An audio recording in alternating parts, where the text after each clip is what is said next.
There we go. I am live. And I'm playing Dark Cloud. I kind of want to do Dark Cloud first before I do Final Fantasy 12.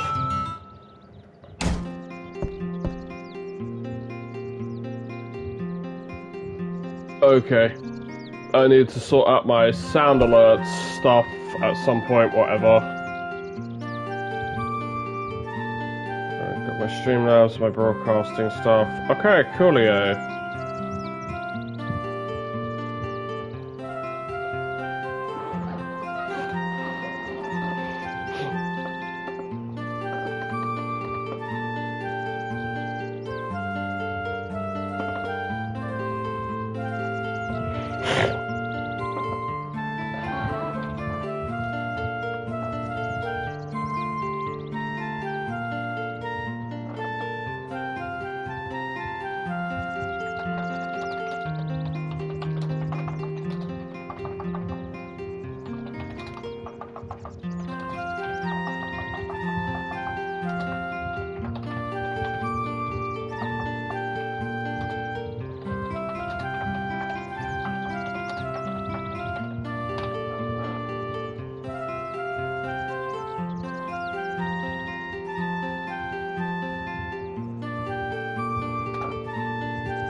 I'm just showing my stream out to people. It's like, it's kind of an like, impromptu thing.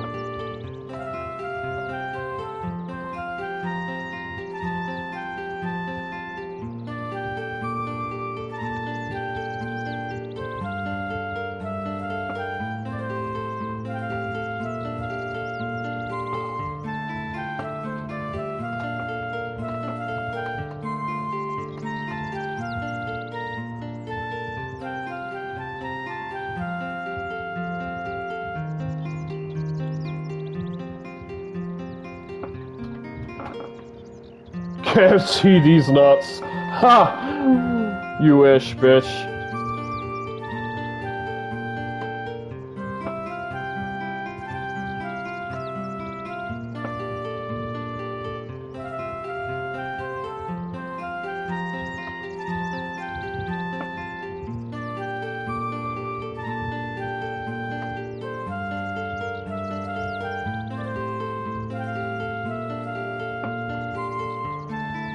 So I'm just throwing my shit out there. Wait, it's all ads. I don't know, okay?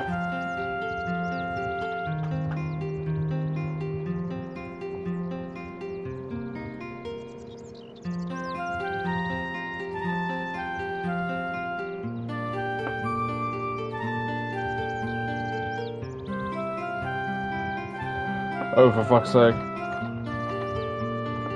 So I was just throwing my shit out there, just like, you know. Join my ad money. What ad money?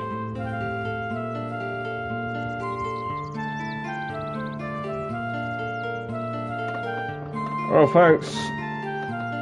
Thanks for following me. And yeah, we're not interested in bots. Please, continue to follow me if you want bots, but you are not going to be allowed to talk on my chat.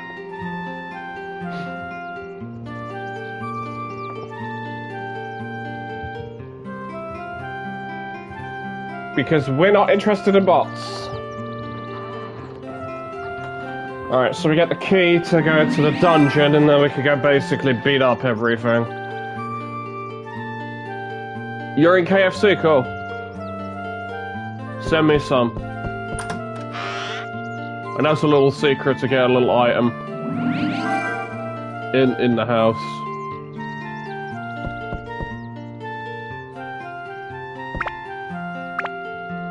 give you some... Yeah, the mayor will give you some shit, basically, at the beginning, just so you can keep doing stuff. You'll probably have to keep coming out of the dungeon, in and out, just to basically get items until you get the shop built, and then you have to buy your own shit. The game is, like, very money heavy. Unfortunately, this game is. At least the rebuilding of the city isn't money heavy until you get to the second game, which I will do at some point, but I probably won't do it straight after I finish this game.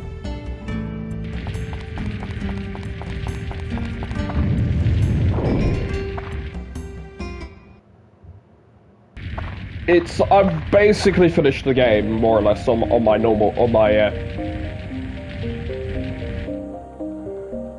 my first save. I'm skipping through most of the story anyway, because the story pretty much is just so pretty much the story in this game is the world has been destroyed. The world's been destroyed by Dark Genie because it's been released by some idiot army wannabe Hitler dictator guy from the east. Yeah. And basically, because of that, he's then gone around and he's then resurrected the Dark Genie and basically used the Dark Genie's power to basically go and destroy the world.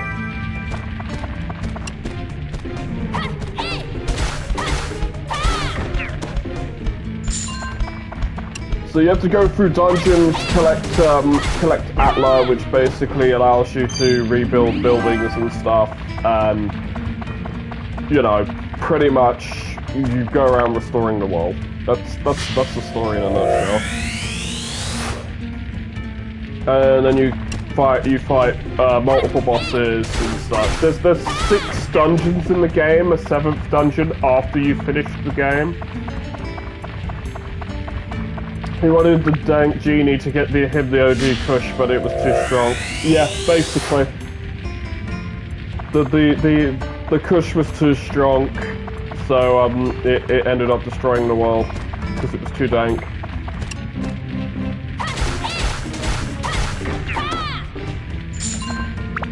You bear with me a minute. I've just heard the washing machine go off, so I just need to open that. Okay?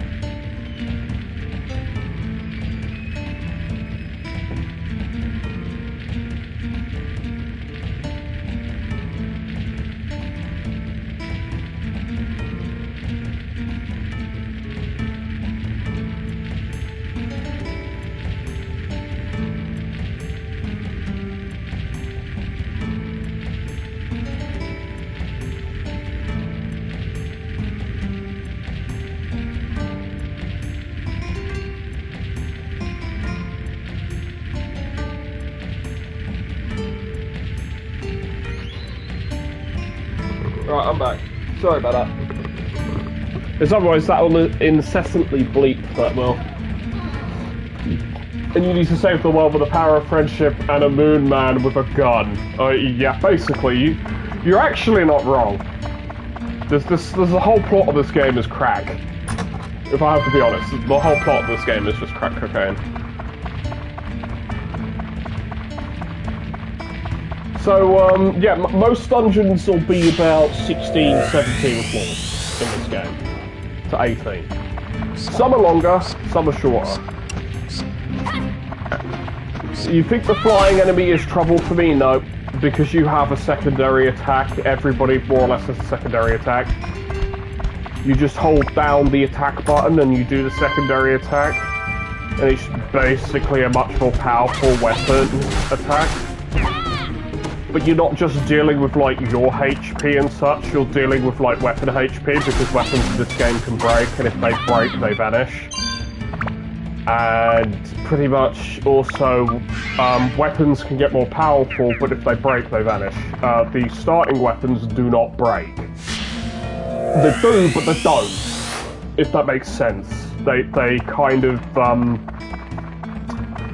They have a spell on them which basically they break and they're junk and they're basically a completely broken piece of junk, but you always have a weapon in this game. If you are using a weapon that isn't one of the default starting weapons and it breaks, it vanishes. It's just gone. It's just gone. Poof.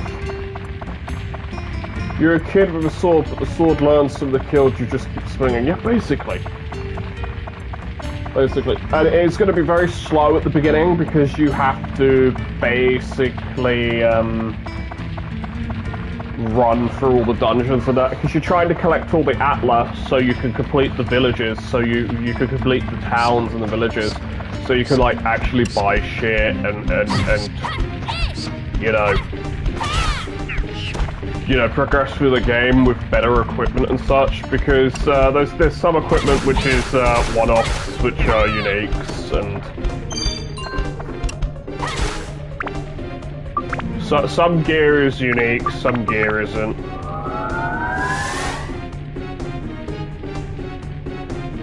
I traded the cat girl for Jetpack Gatman, yeah, basically.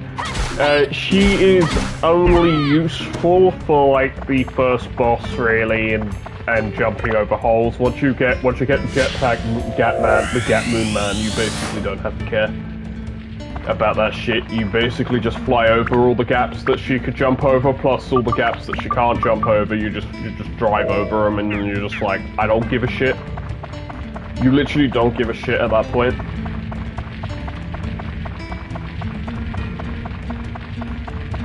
So yeah.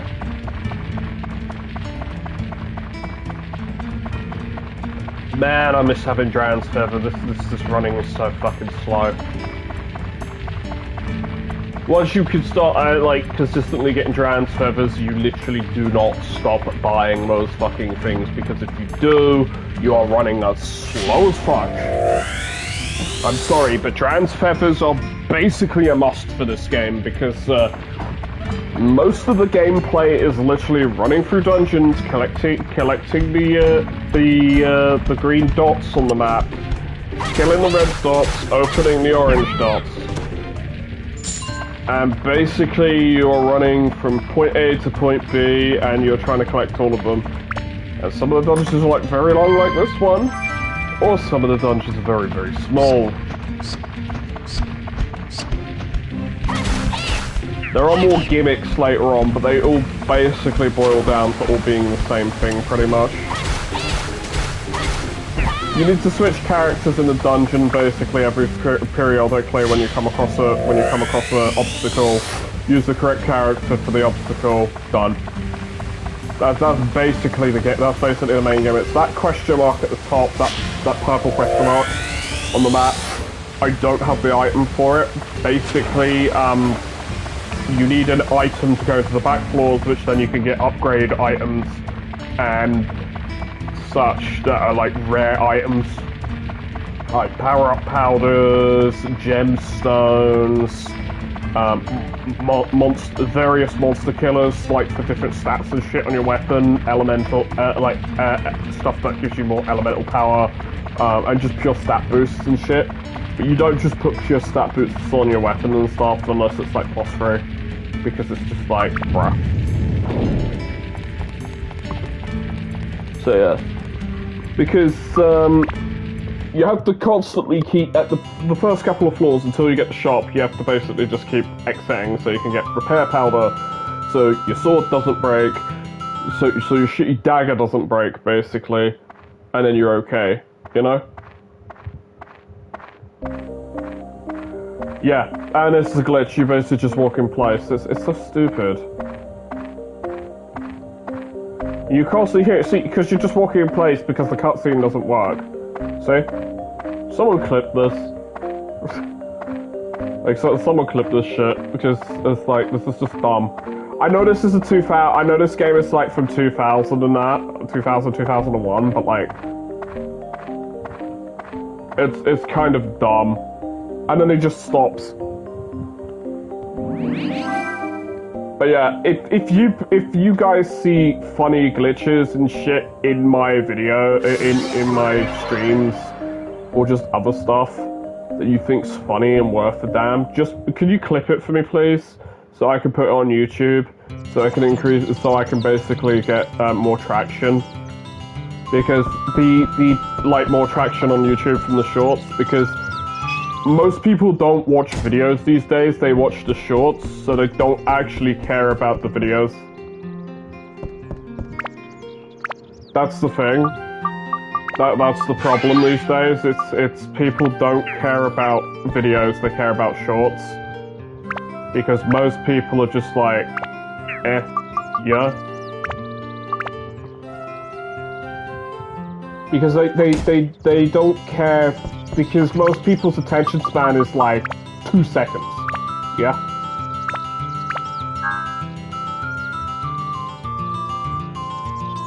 Straightforward fantasy. The second game is fuck rules, the time travel. I'm gonna smack the emperor with a wrench 1,000 years ago because I have mummy issues.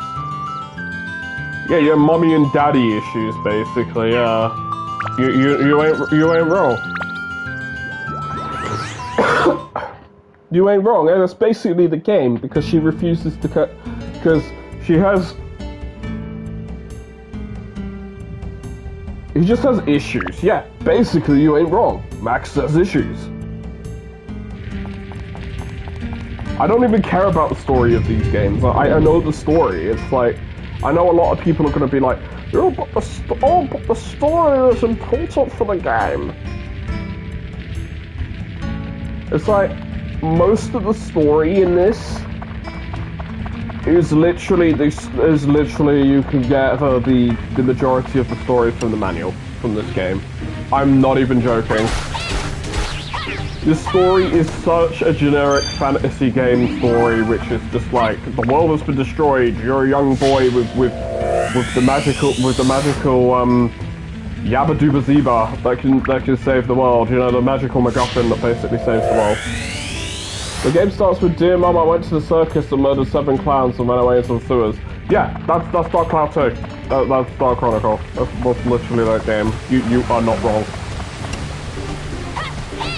It's like, "Dear Mum, I'm writing a diary. I have this magical fucking pendant stone that I'm wearing around my neck, which is basically a big fuck you, come get me, I'm here. Please kill me or kidnap me. I'm a rich kid who basically is apparently more capable than basically everyone from in existence. Somehow. Yeah.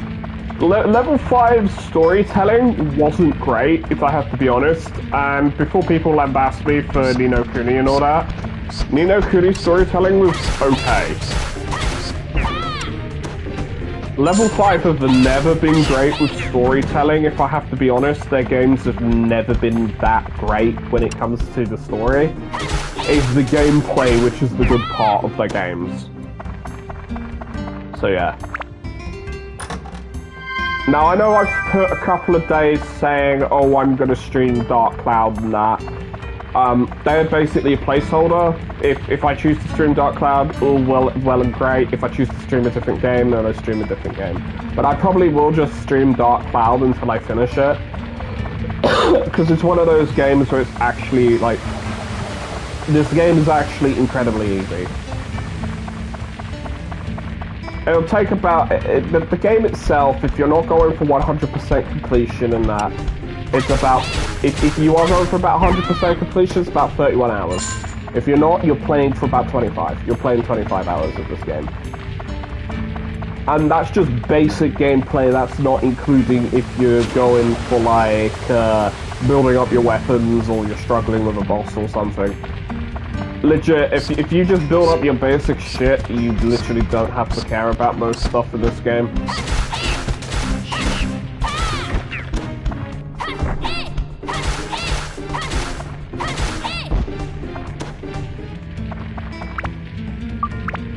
That's the thing, you really don't have to care about most things in this game anyway.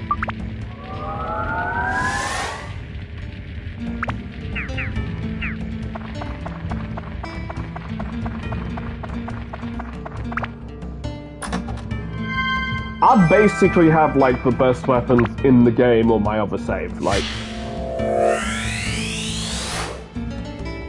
So like... I will do that. I have like the... I have like the best weapons in the game, period. More or less. And I've played that game for about, I'd say about 50 hours, 50, 60 hours. And that's because I've chosen to do that.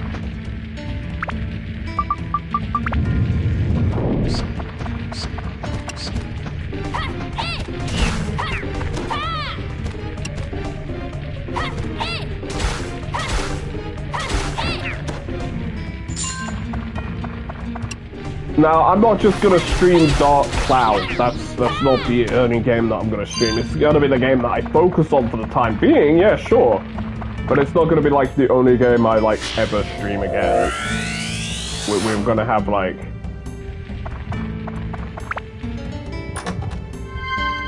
We're gonna have like other games that we stream as well. Like... I've been looking at like some streaming advice and stuff, but then it says you should have a schedule and you should try to like adhere to that schedule.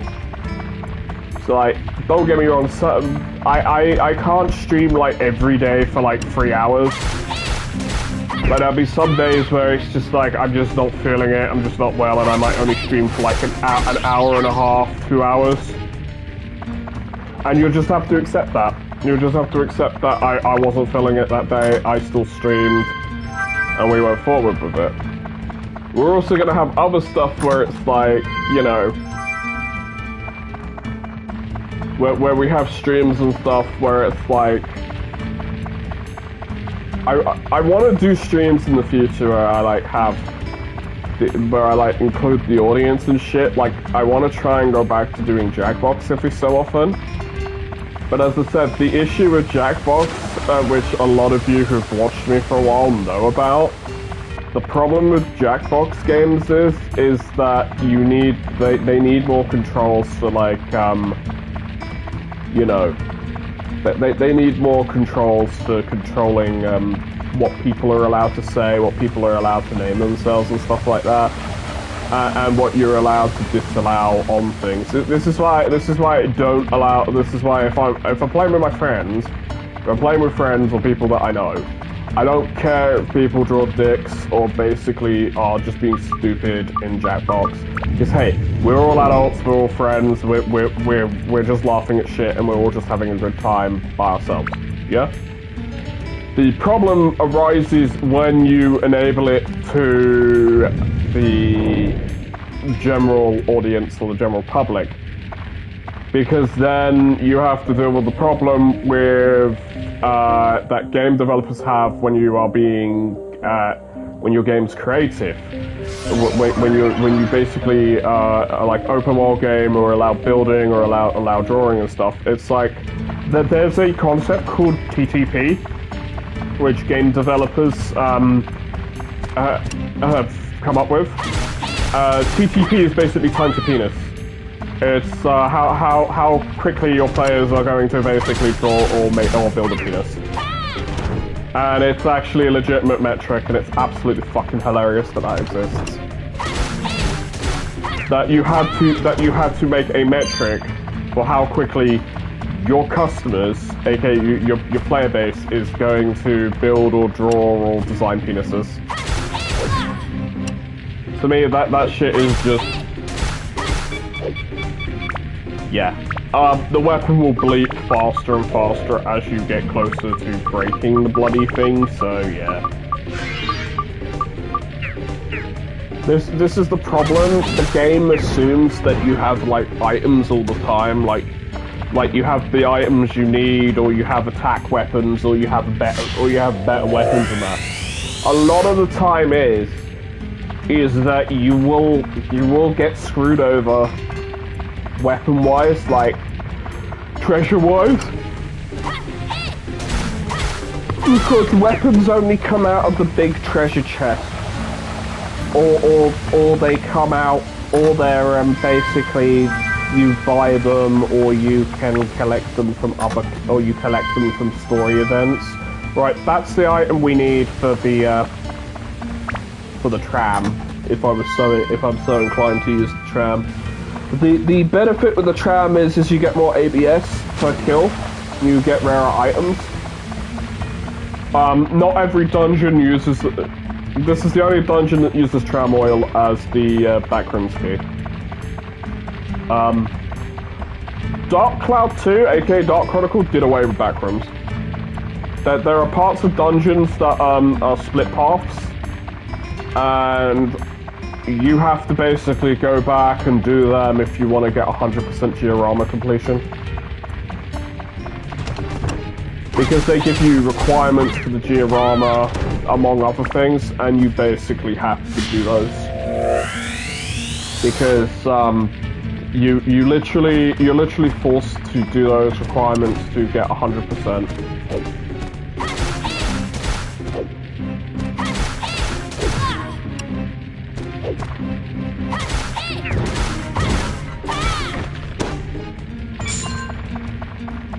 Great. My weapon's about to break. And I have no repair powder. The thing is, you shouldn't care so much about the default weapon. But, like, I do care because, like, it will make my life 100 times harder if I don't have a semi-decent weapon. Like, for this dungeon. Because later on, all I can do is basically break down the weapon.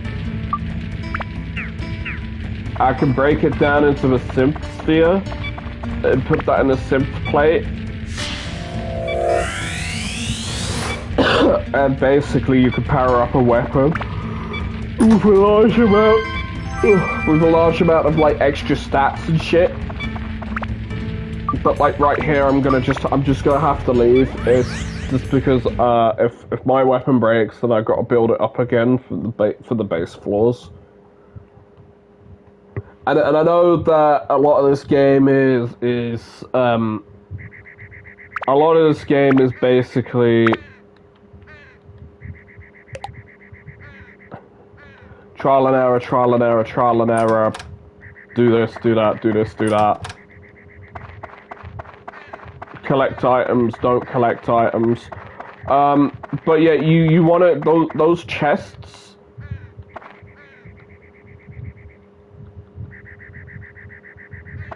Those chests are shit you want. You want basically the little chests with the eyes on it. They're called miracle chests. And they contain like rare items and such. You want those items because it saves you a lot of time in like dungeons and stuff if you are getting those items.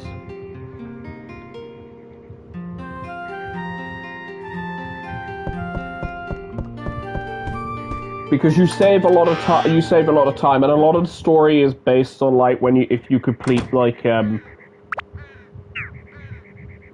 if you complete stories and such, you know? So like the thing is, the game itself isn't very long. The game itself overall isn't very long, but if you actually look at it for its time, the game was massive for when it came out. Because you didn't really have games that were like 30, 40, 50, 60 hours long. If you did, it was because of padding or because of extra shit you were doing with the game and stuff. So a lot of the stories in this game are like a lot of the stories in this game are like based through like chat boxes and stuff because this game was basically designed and came out before voices and like voice acting was like really big and stuff. So most of it is voice acting and sound effects, and most of it is just text boxes and sound effects. But the game basically, for everything that you complete, like every house you complete and stuff, there's items in the house, that's why I'm going back in. But like, for everything you complete, you get miracle chests, And you want those miracle chests because, like, they give you more items and such. But this house only gives you like 2. It gives you 2 plus it gives you another thing. And then they give you something else.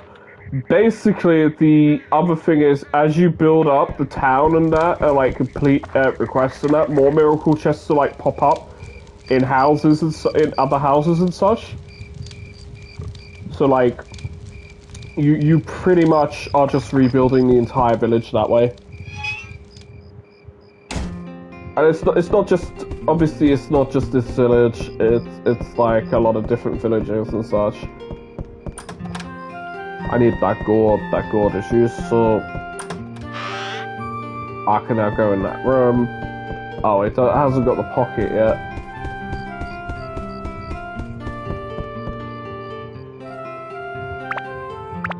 Yeah, you put some useful shit in my bag.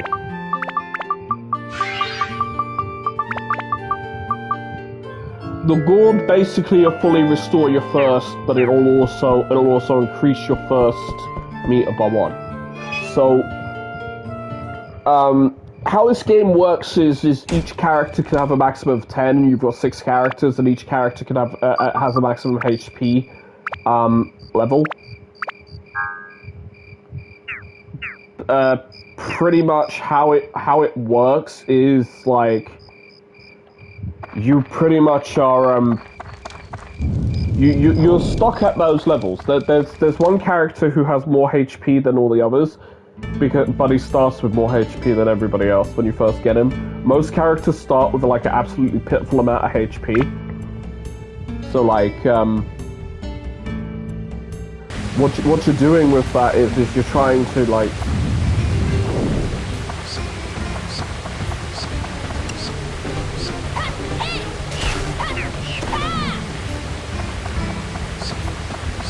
there's water nearby.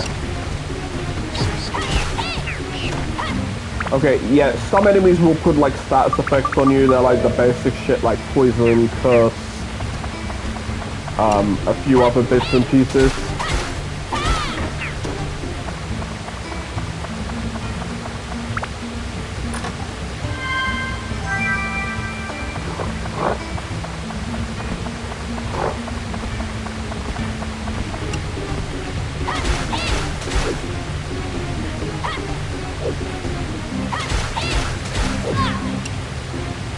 Yeah, he's gonna beat my ass. Basically, the amount of damage that you take is ridiculous, if I have to be honest with you in this game. Enemies, when they attack you, they do an absolute shit fuck of damage to you. And most of it is basically just due to the fact that your defense is so low.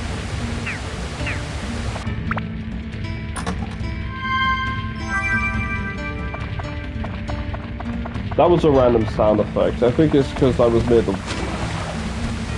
Yeah, I think it's because it thought I was near water and I wasn't. So you get these like random like health, like waterfalls and springs and that. That's fresh water that you drink, and it restores your health and it restores your it restores character health and restores character thirst. So basically, when there's one there and you've been using multiple characters, just switch between the characters and just basically recover your thirst. That's basically what I do. You recover first the HP, and then you're just like, haha, well I'm fully recovered, thank you game.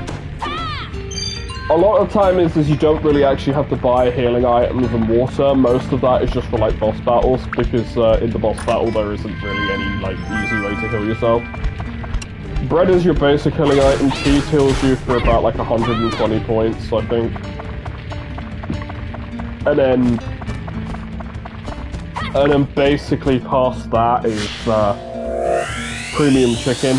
You have chicken, which heals you for a lot more. Heals you for an absolute mess of that.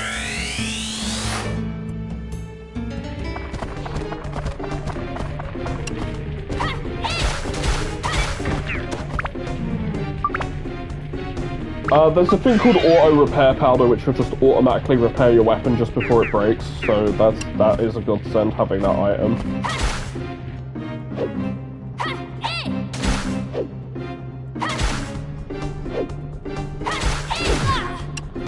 Yeah, see, the statue hits very hard. It does a large amount of damage to you.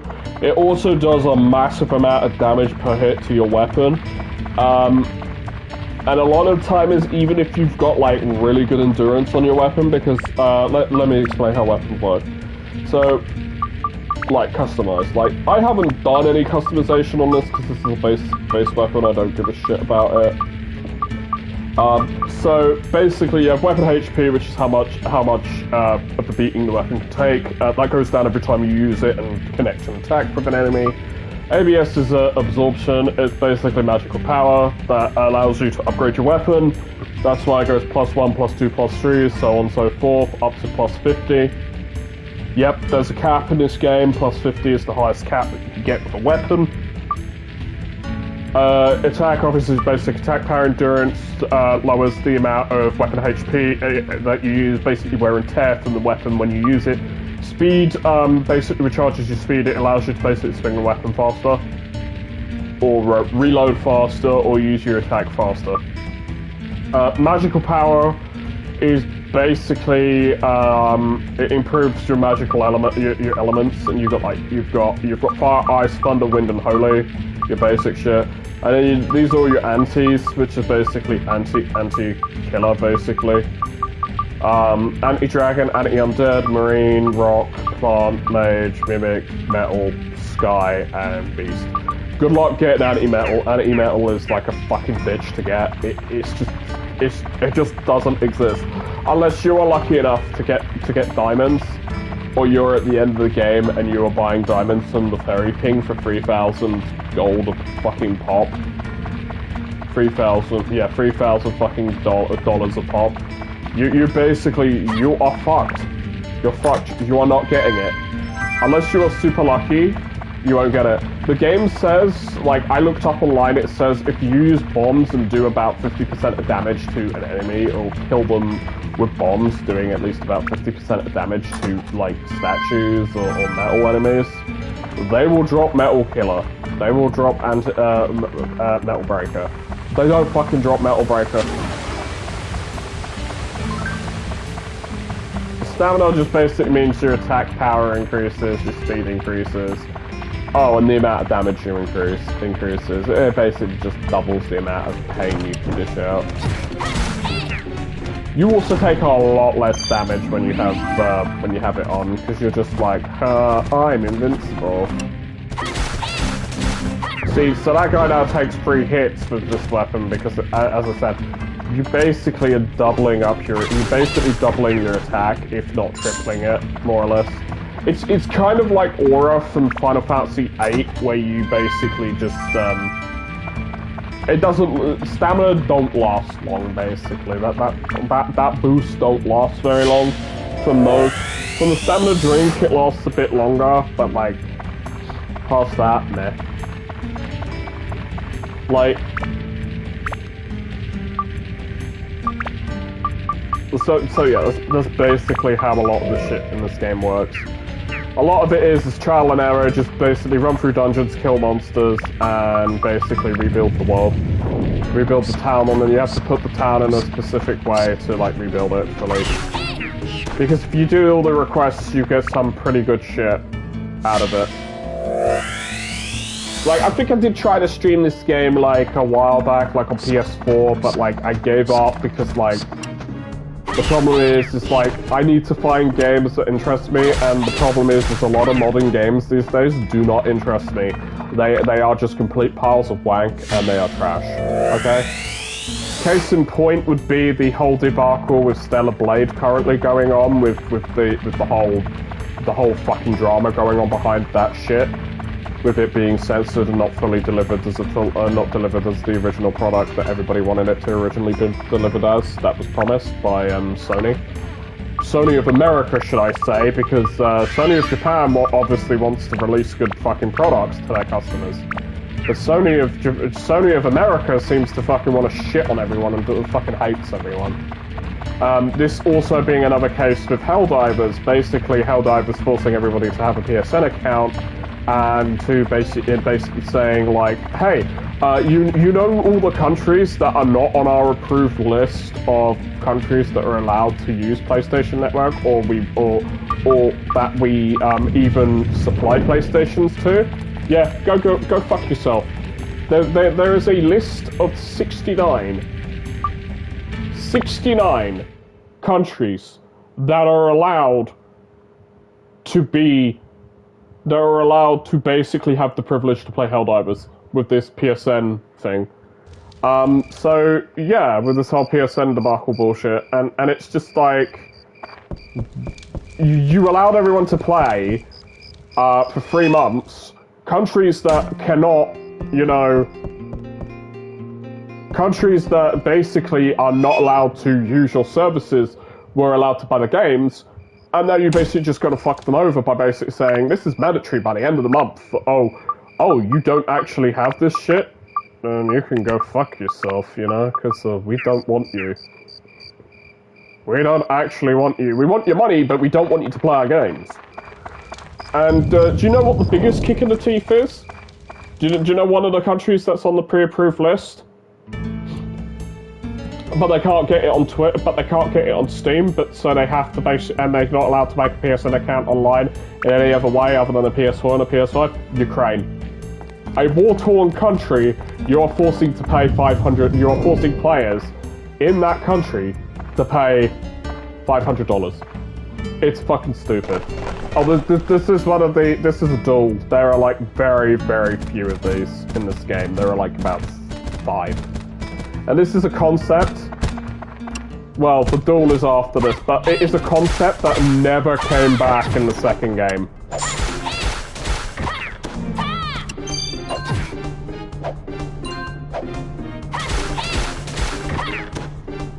This concept, so yeah, this is a duel because this is a tougher enemy. And this is the game introducing this.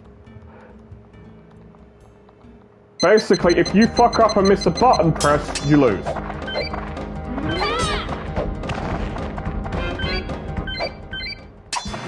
If you get excellent, you get a reward. They give you a reward, so they gave me a peridot for that. So basically, they give me an item as well. I think it's a power-up powder, and they give me the... Yeah, they give you a power-up powder for this one, and they give you a... They give you the crest for the door. So basically, that mechanic you do not have to worry about. Period. It appears like I think it's about 6 times in the game that it appears, and the last one is at the end of chapter 4. Okay, the last one is at the end of chapter 4, meaning you don't actually have to give a toss at all. You literally have 2 duels here. You literally have, I think there's 2 duels in this dungeon. There are 2 in the next area. There's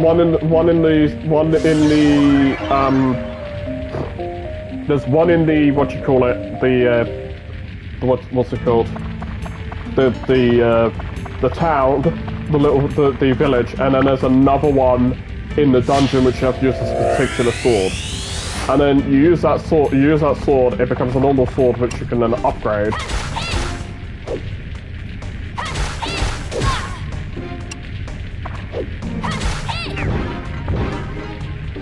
My music broke there for a second. Do be aware this is PS2 emulation. This is PS2 emulation. These games are, the PS2 games are. Oh, thank God, I might actually get a better weapon in that chest. I'm not gonna get a Mimic, it's too early for Mimics. So what you do is you always guess that it's explosion first. Because if it explodes, you lose the chest.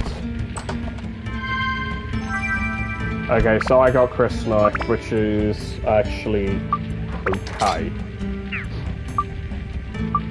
So basically, I got this crystal knife, which is okay. It's actually slightly stronger than the dagger I've got. However, its endurance is ass.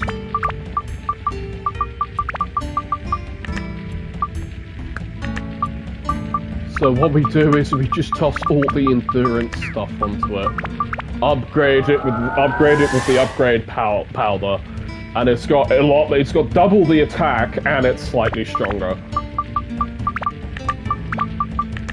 Why are you adding all that shit to it? Well, basically, it has a new there's a new option with weapons that you find in a dungeon. It's called Build Up. And what it allows you to do is, it allows you to build up weapons, and basically, as you build them up, they become stronger, and they do more, and you're able to do more damage with them. And this is how you get your ultimate weapons in the game. You have to build them up. You cannot get your ultimate weapons in a chest. Okay? The game simply just does not work that way. You basically have to get your weapons from the chest. You either buy them, or you get them from a chest, or you get them from story events, and then you upgrade them. That is literally how this game works. I got a bomb. Bombs? You wanted, my friend? It's yours. So let me show you something. This is how a bomb works.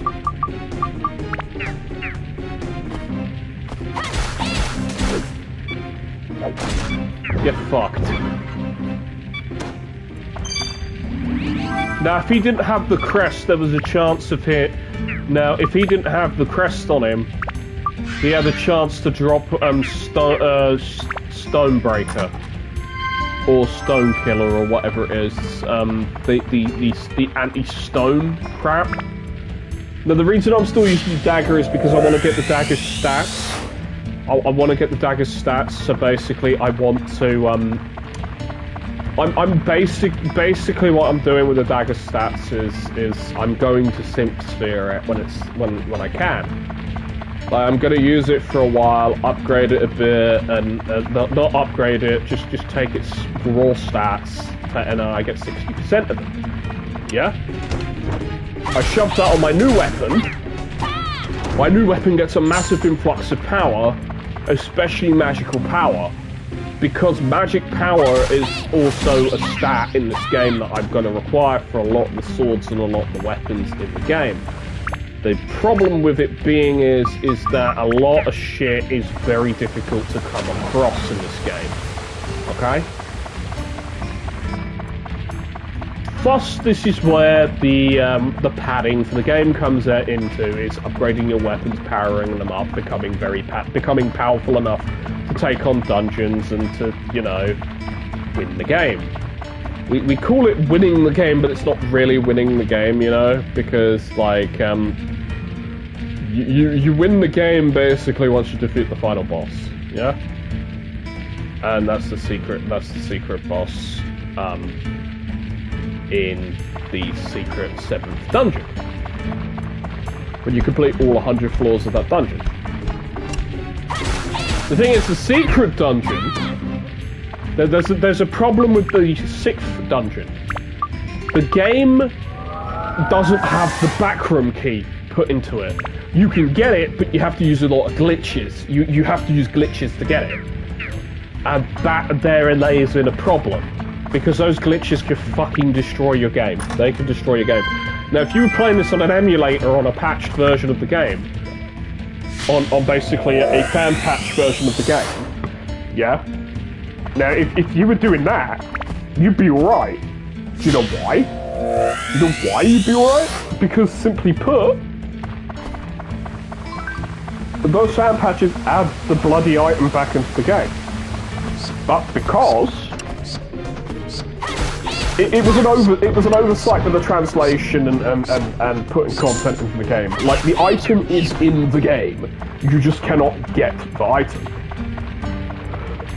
That's the thing. You can't get the magical the flapping duster, which is basically you can never see the back floors for that game. You can, like, on YouTube, or if you're using an emulator and you've got like the you've got the bloody thing in your game. Like, at that point, yes, I can. but a lot of people won't have seen it because it's effectively lost/cut content. There are ways to do it, there are plenty of glitches to do it and do the game and such, but the thing is you have problems with the game. You'll end up having problems with the game. Okay? So we don't want to end up having those problems with the game because of that fact. Yeah? No, we don't want to leave the dungeon just yet.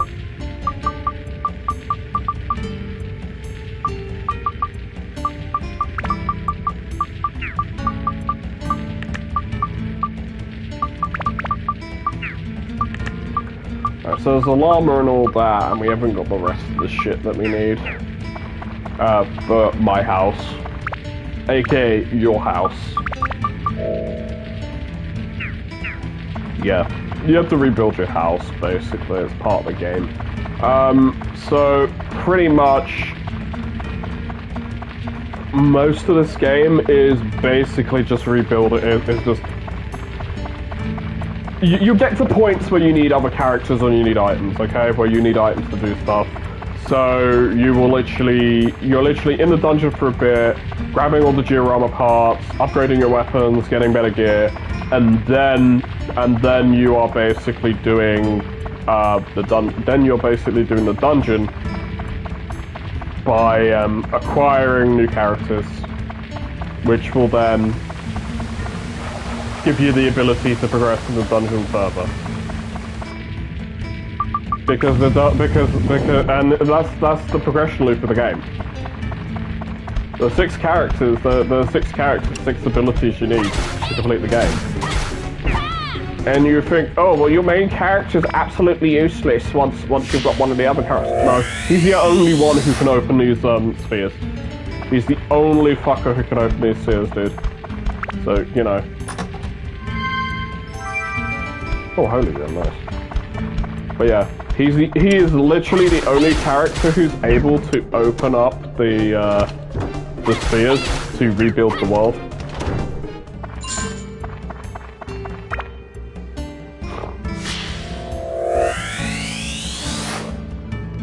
The plot is like it's like someone's D&D game, basically. The plot of this game is, if I have to be brutally honest.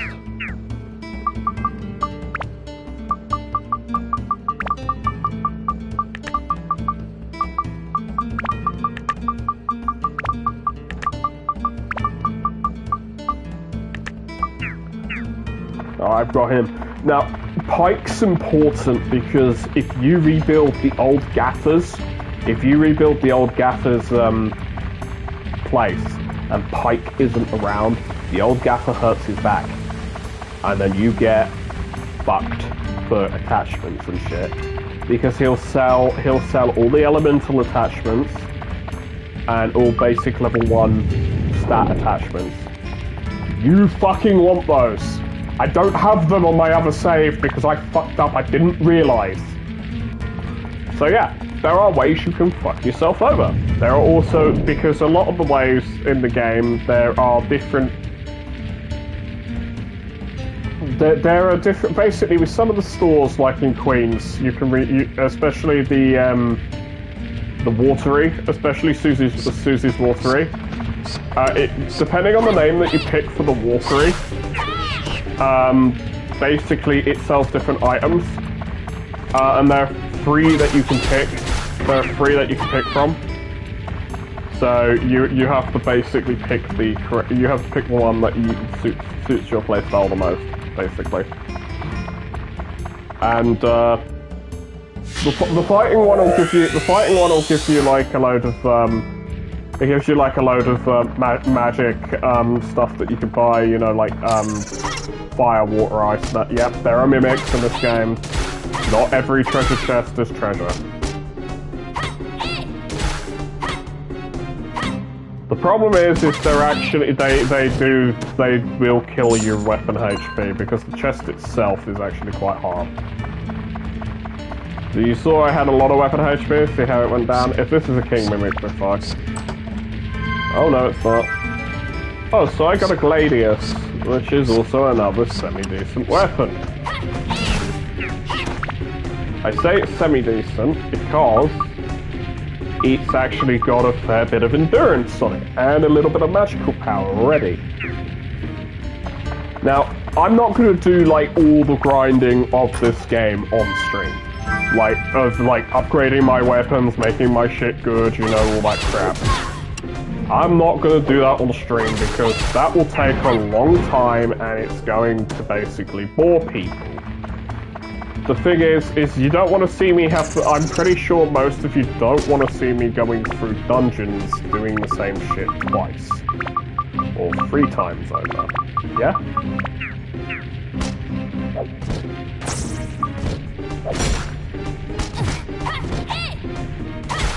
I need to heal. I'm gonna use my water too. The fishing bait actually sells for a decent amount of money.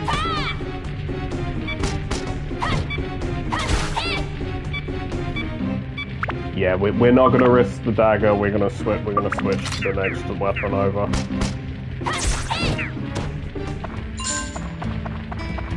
We're not gonna risk the dagger. Basically, we'll just switch to the next weapon over. Use that for a blow, and then we'll switch to the gladius. The thing is, the gladius is like one of the first weapons that most people get in the game, so it's like it's semi-decent. Thing is, yeah, it's holy element, so it's actually pretty good against the undead. It's pretty good against the undead enemies. The only problem is now because I'm poisoned, I may have to leave the dungeon. Because, right, well, I've got the old gaffer. See, it does 21 damage to them. So it's doing a fair bit of damage to the enemy. A lightning gem, nice. Your issue is because you have so low HP and you can't really buy a lot, you're in trouble if you get poisoned. And because I got poisoned earlier from the trap, we're in danger. So the easiest thing for me to do is leave the dungeon using the escape powder.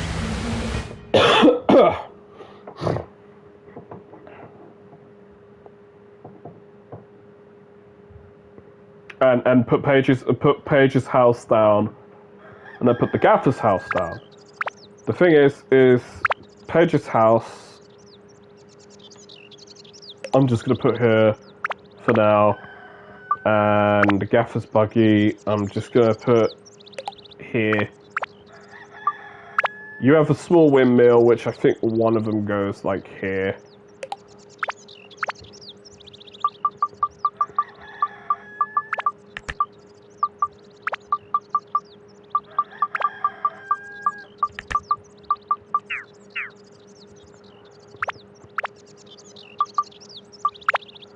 And I think Paige's dad wants the pond near him. So if we put the pond next to him, that works there. And then we need to put my house down, which my house can sit here. I think that's the best place for my house. There's an online thing where you can like do all the where you can do like all the shiz.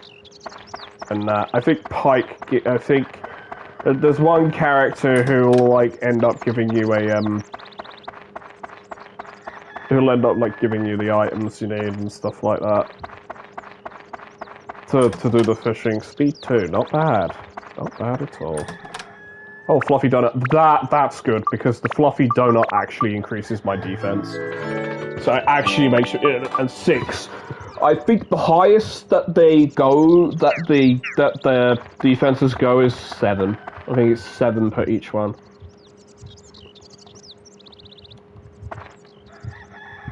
I think that's basically it.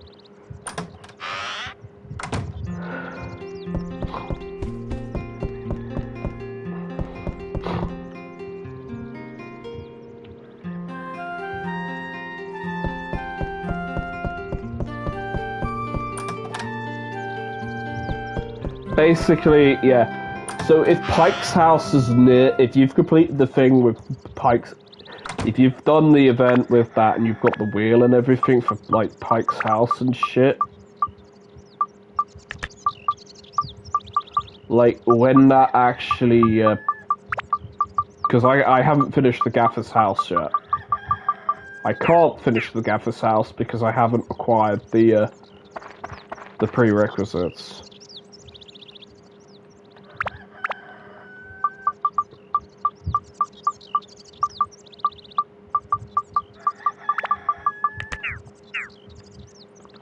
But yeah, in the second game you can actually build the houses to how you want to build the houses. You literally could just build them 24/7, just like from the ground up.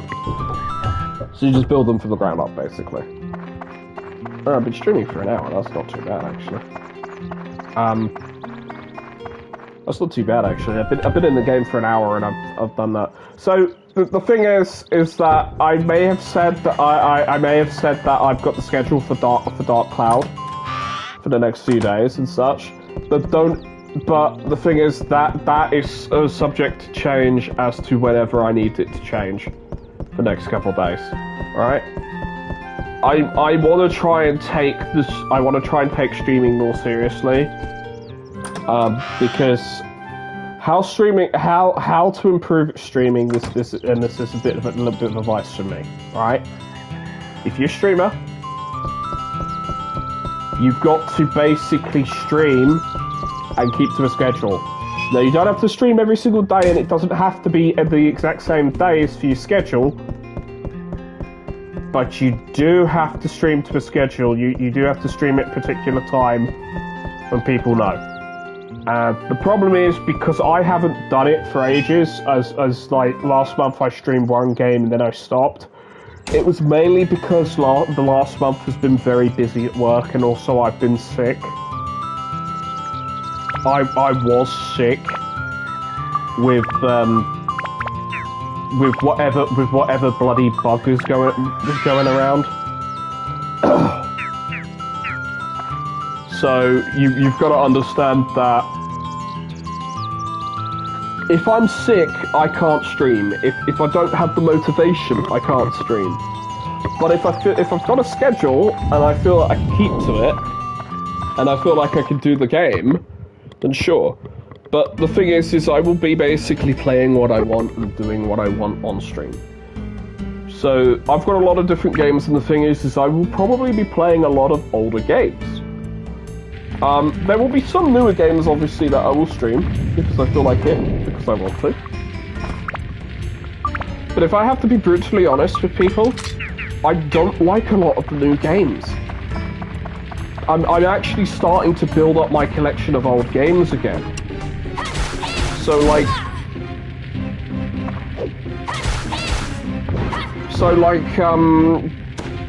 by that what I mean is like I've got Dark Cloud 2. By older games I mean up to like PS3 era, Xbox 360, PS3 era games, because I am absolutely fed up with modern games. They are, for the most part, they don't interest me. I don't have a lot of fun playing them. Like, Helldivers was supposed to be Game of the Year. I've played 12 hours. I don't care for it. I just don't care for it.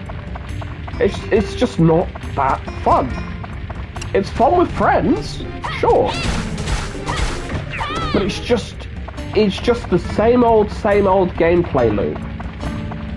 Oh, but a lot of your old games are the same gameplay loop. Yes.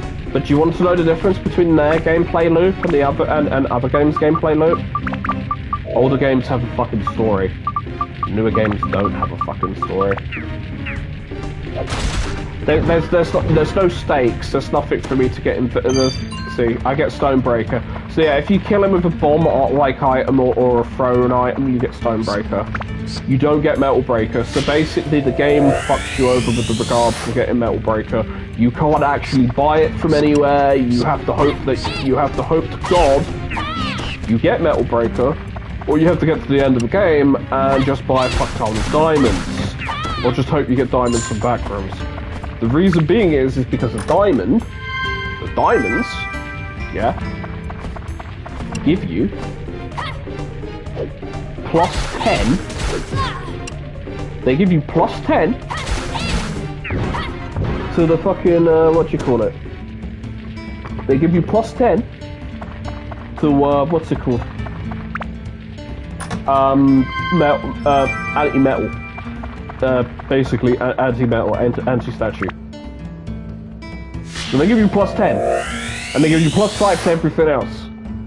So that's why they're so good. That's why they're so good. They're godlike and they're so good because I love it.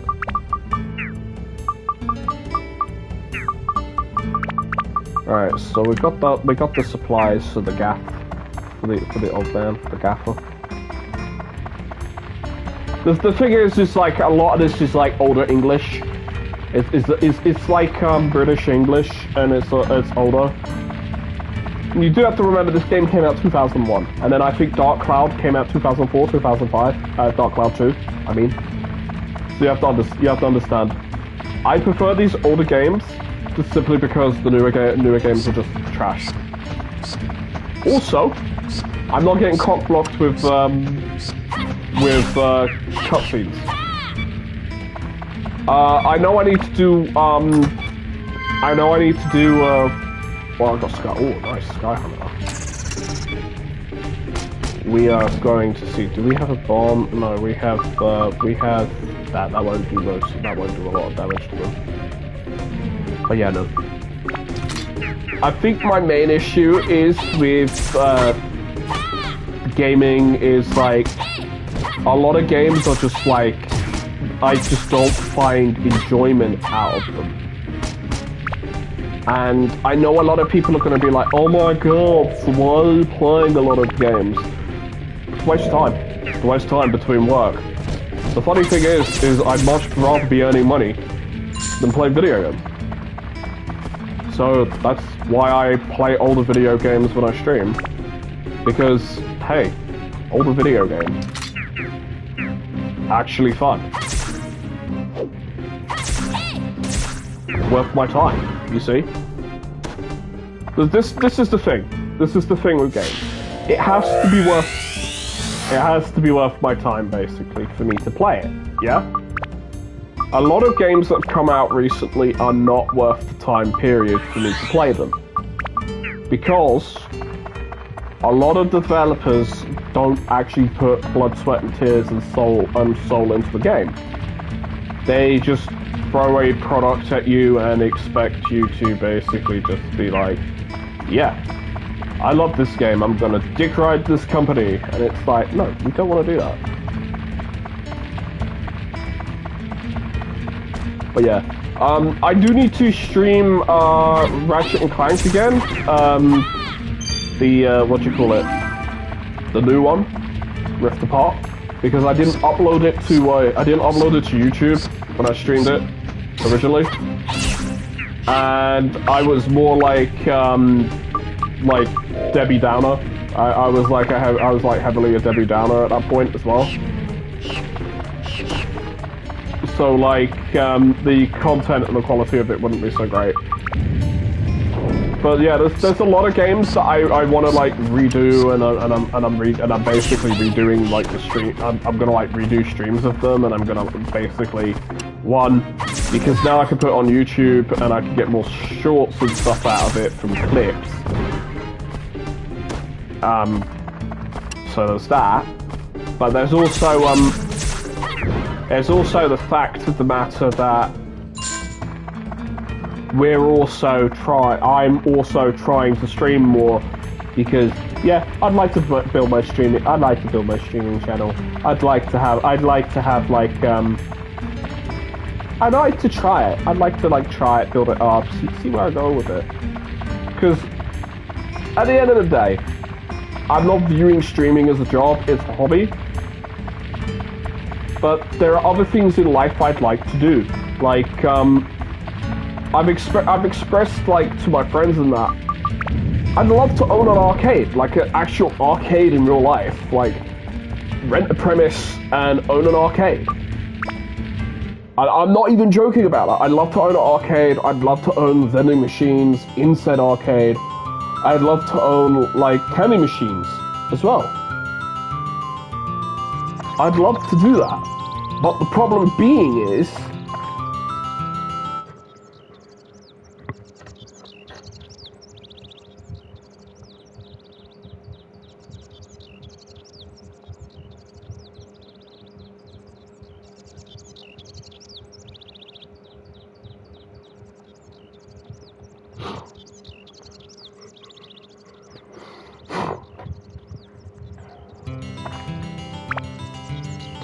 Not well stocked yet, bullshit. Because this is the only way you'll get this is the only way you'll get Drans. Look, he says not well stocked. If you want to compare this to my save, I do not have Drans feathers here. I do not have attack +1, endurance +1, or the elements, or Dragon Slayer. I ain't got any of that.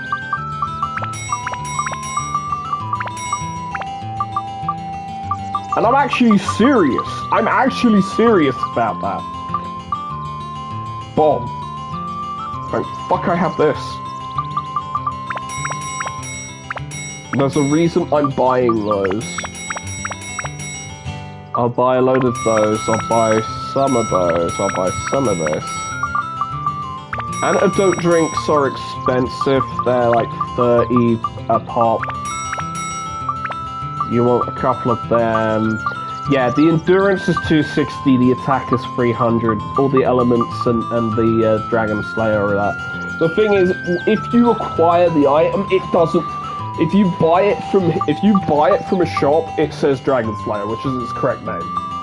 If you are collecting it for the pond, and that, which I'm about to show you, if you're doing it with FP, watch. Exchange FP. Dino Slayer. It calls itself Dino Slayer. Also, Metal Breaker. This is the only way you can get Metal Breaker, and Metal Breaker is text. It's wrong. You have to. That it's supposed to have a. In dungeons or whatever, you collect it from like chests or characters give it to you. It's Metal Space Breaker. So yeah. All these gems, 100 points, so if you do a lot of fishing, then you get 100 points and shit. This is honestly one of the best places to do fishing. And that sword, you can actually build up into that sword.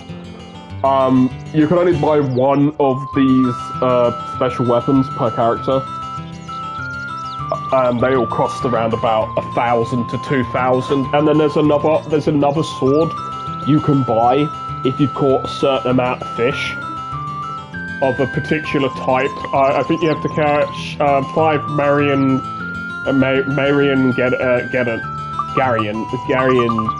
Garians, or however it's pronounced, and then you can buy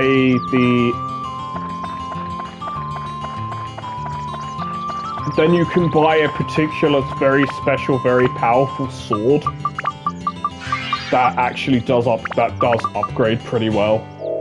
And you need to catch, I think it's 15 or 25 total to be able to upgrade the sword into its final form.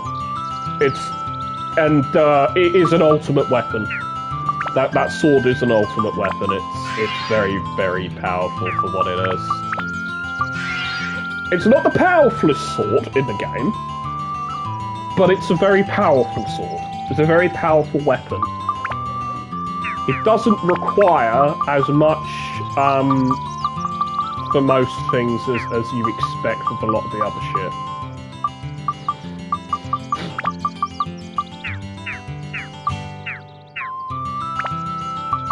So I'll go to the dungeon again. So basically we're at a point of the game where it's like... We're at the point of the game where it's like... We're building a town up. It's being built up. We've got a shop. So I've made some progress. Basically, we've all made some progress. Basically, what we want to do is like, yeah, we know about the back floor. Limited zones basically mean that your first decreases faster. If you use a weapon, ABS reduces. Weapon reduces ABS. Yeah. I don't like this flaw. So basically, I'm forced to use this weapon. It's a curse. You can't change the flaw. You can't change the sword's your weapon. So sword or whatever the character has, you can't change. Okay.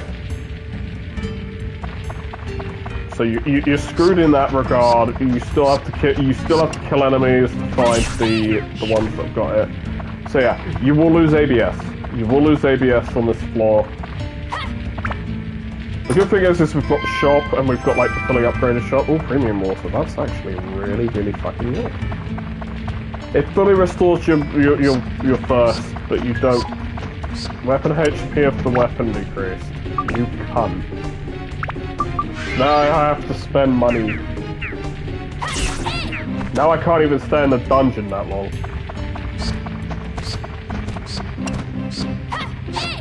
Yeah, now you're seeing the guy we dueled. You're seeing the master jackets now. The thing is, even if you lose an ABS, you could just gain the ABS back later. It's just padding. Basically, these floors are just padding.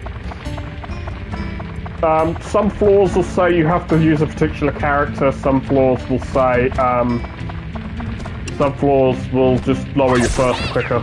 That's literally all the game does as limited floors.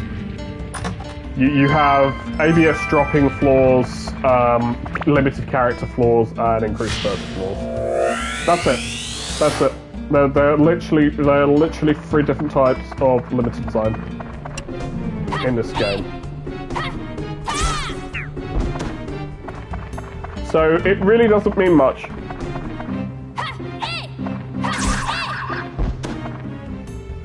That's the thing. So a lot of these enemies are just like meh. The thing is a lot of enemies end up being recolors and redesigns. They just end up being recolors later. A lot of the enemies do.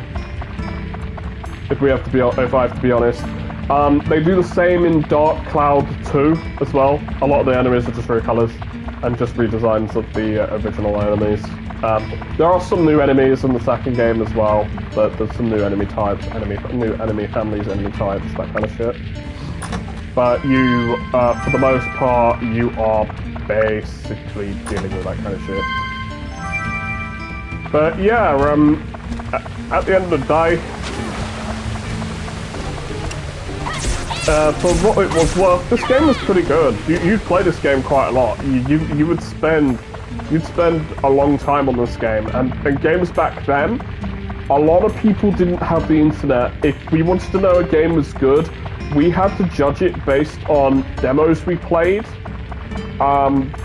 trailers on the demos, on the official PlayStation Magazine demos, or we had to buy it by buying the official PlayStation Magazine, and then maybe seeing a review on it, and then seeing screenshots, and then just basing our decision on, is this game actually any good? Do we actually want to play it?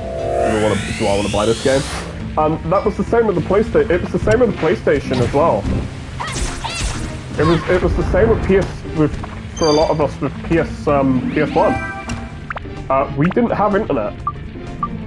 Like as kids, we didn't have internet. We didn't have access to computers. We didn't know these websites. Okay? We didn't know about IGN. Most of us. IGN was blocked at school. Well, it kind of wasn't blocked, but it was blocked. But like, depending on some game pages for IGN were blocked. Okay? Some were, some weren't. Okay? And, yeah. We basically had to do with what information we had. Word of mouth, playing it, seeing a friend playing it, looking at the back of a box. The front cover of a box and the back cover of a box was so important back then. Because that's what got you to buy the game. That's what got you to convince your parents to buy the game, you see. Because you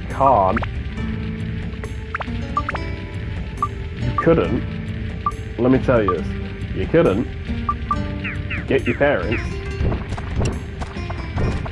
to get most games for you. Because the thing is, you're a kid. Age restrictions. Like most kids back in the day, they wanted GTA. Like, I ain't even lying about that. I ain't even lying or joking about that. Most kids just wanted GTA. And of course, parents saw GTA was 18 plus, and they've heard all the horror stories about how you mistreat women and basically run around going on a murderous rampage. And these were the days where basically parents were stupid, and they still are stupid. Where basically they're all like, oh my god, violent video games, my kid's not playing that, and then your kid somehow gets a hold of a copy because he either buys it off he either pays a friend, he pays one of his friends, his parents allow them to have it, or he sees it at a friend's house, and then you ban them from going over to that friend's house after school because it's like, sorry, I don't want your child introducing my child to that film. And using the foul language and shit, because we all basically all started swearing because of GTA because we thought it was cool. This isn't even a lie. This is literally the fucking truth. Literally GTA was like that. Yeah. It was like our first. It was like for most of us youngsters, it was like our first foray into being adults. Like teenager, like. My mother fucking hated me playing GTA. She was like, no, that game is the devil, basically. She hated me playing it, because she hated me and my brother playing it. Nowadays she don't give a damn, because obviously, you know, we're adults, do what we want. But both of us don't even play GTA, because GTA is shit. It's shit. We'd rather play the originals. We'd rather play GTA 1, 2, and 3. And Vice City, and San Andreas. We'd rather play those. And Vice City Stories and San Andreas, Vice City Stories and Liberty City Stories. Do you know why we'd rather play those games? Better story. Game's a better story. Game's got better story. Game's more fun. We want to play those games because they're actually interesting and they actually have a good story. And well, we're adults, so you know, we're old enough to know the difference between all that shit. I think the biggest issue that I had with gaming, I think one of the biggest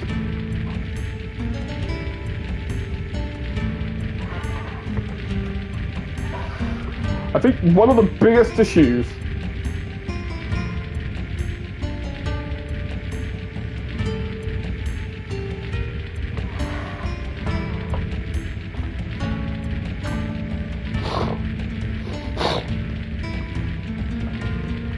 But yeah, I think one of the biggest issues with gaming back when you're a kid.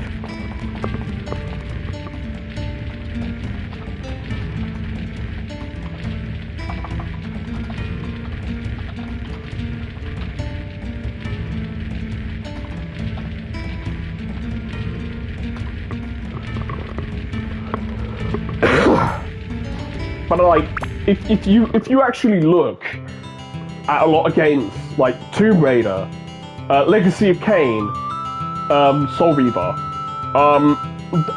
there's probably a load of other games I can't think of as well. But like, if I have to be brutally honest, you don't understand most of these games, and most of the stories behind, like the story behind the game, and you don't understand it. Do you know why? Because you're a kid. You just don't understand the nuances and all the other shit that goes behind the scenes and like goes on with the games. The reason being for that is because as a kid, you just don't understand. You just don't understand like all the contexts and the. Well, yeah, you just don't understand all the context behind it. You don't understand the English being used. You don't follow around with the plot. Most kids were prone to skipping cutscenes. The thing with Soul Reaver is, even though it's old, I'm gonna get those games. I'm gonna get the Soul. I'm gonna get up to Defiance. I'm gonna buy it on PC at some point.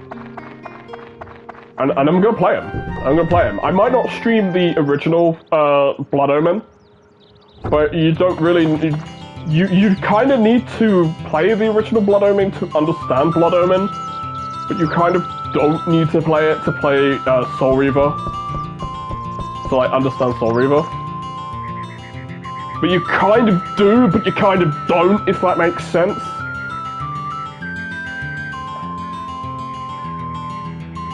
So it's kind of weird. It's kind of one of those weird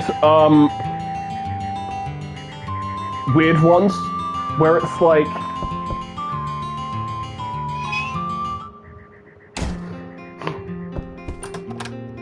like you do need to play the game to a certain point. Like you need to play it to understand X, Y, and Z. Because the whole world of Nosgoth is you know, you don't understand. Or see, he won't give you any items there now because it's like fuck you. You have the shop, pay money.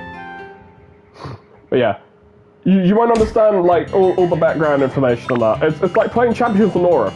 It's like playing Champions of North. It's like you won't understand the fucking story because basically you've not played EverQuest. You know, as an example, because you've not played EverQuest, so you don't understand the nuances, the story, and everything behind it. That's the thing, though. I do, because I've played these games. I know the background story and everything. Now, I didn't really play EverQuest, but I understood Norath. I understood the world of Norath, and the game. The game was fun. Champions of Norath was fun. The second game of Champions of Norath, I know nothing about, because quite frankly, I know jack and shit about it. I think this is another duel. Yeah, I think you duel the Dark Genie possessed Seda. His name is Seda, but his name is Seda. This song plays through the final part of the game.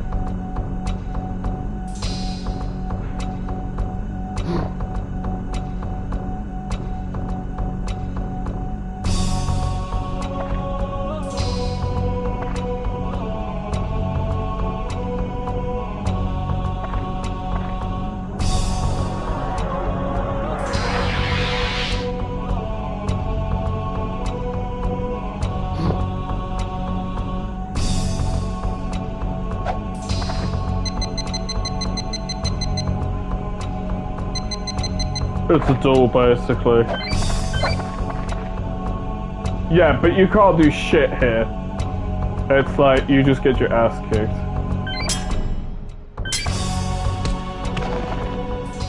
And the reason is because he's got a sword, he's got a fucking sword that's longer than yours, and he's taller than you. Yeah, you get the turquoise. The first two I can do perfectly, the rest I can't do perfectly.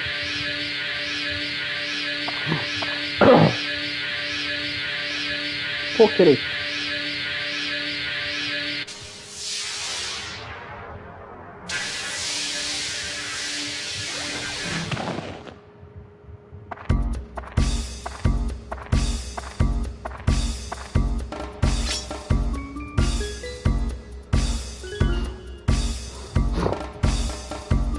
Huh? Yeah, because he bleeds from his mouth. That's the first time. That's the only time you see blood in this entire game. I'm actually serious. You only see blood that time. This game was released as a 12+ on the PEGI rate. I think it was I think ESRB it was 11. I think it was ESRB 11. So you know.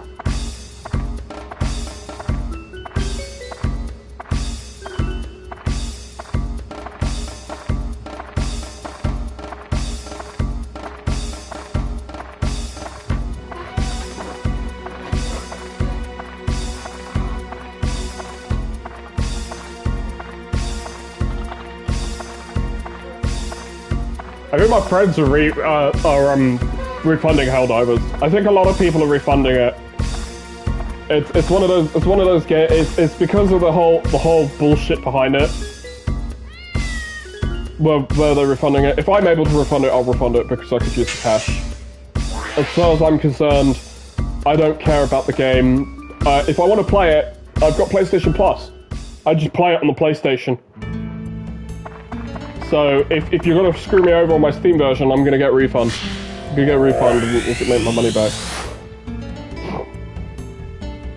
So basically, and if Valve thinks that if Valve turns around and says, "Nah, you've played 12 hours," Valve, it's literally a whole case. It's literally the case of this be basically because I think a lot of people are refunding Helldivers at this point because they're fed up with they're fed up with Sony just basically taking a good game and then basically shitting all over everyone because of you know, them turning around and basically shitting on everyone, turning around and saying, well, this game, we're gonna shit on you because basically we require you to do stuff that we said temporarily wasn't mandatory at the beginning, but now it's mandatory.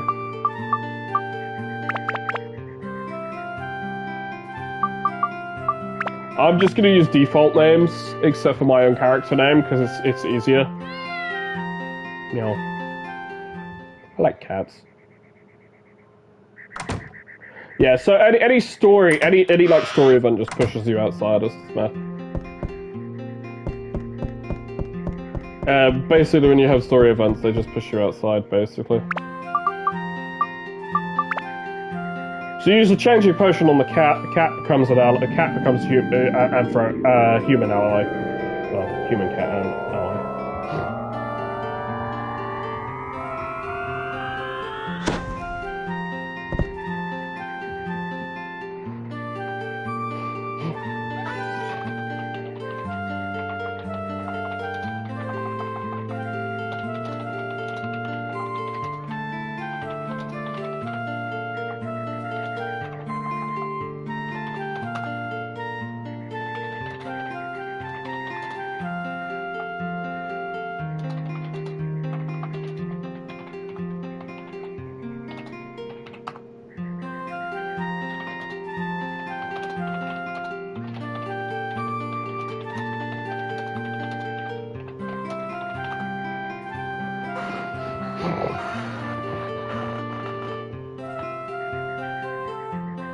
Source stage a protest to express dissatisfaction, write review, not play their game, demand refunds. They still violated UK laws. Okay.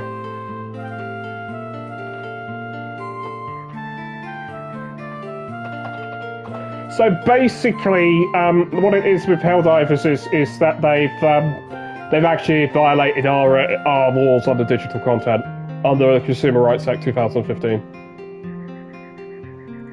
So, yeah, they fucked up. Sony have fucked up. So it's not Arrowhead or Arrowpoint, whatever the fuck the company who made Helldivers is called. It is the company.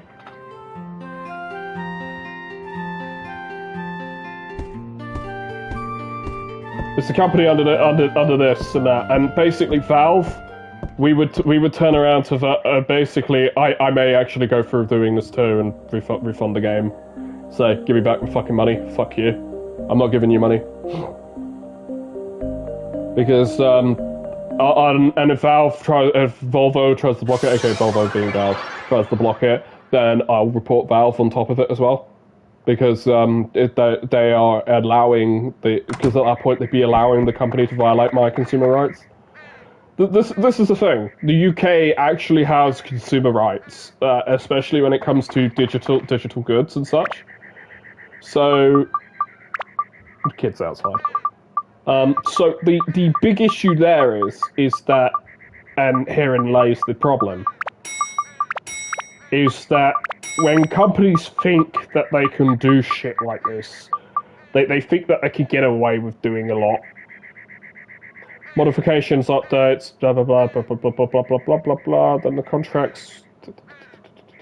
So it's basically digital content must match any description the trader gives to the consumer about it. Every contract to supply digital content has as described as a contract term. PSN account was not in the EU LA. Yeah. So basically, they Sony basically fandangled the PSN account into the requirement for a PSN account. There is the spotty cat. Hello. Hello. Sorry, there's a savannah cat who comes and hangs out, and I can see him out the window. But that's why I'm saying hello, because I'm saying hello to him. He's friendly. He just wants food. I think he wants food, so I may need to just go and feed.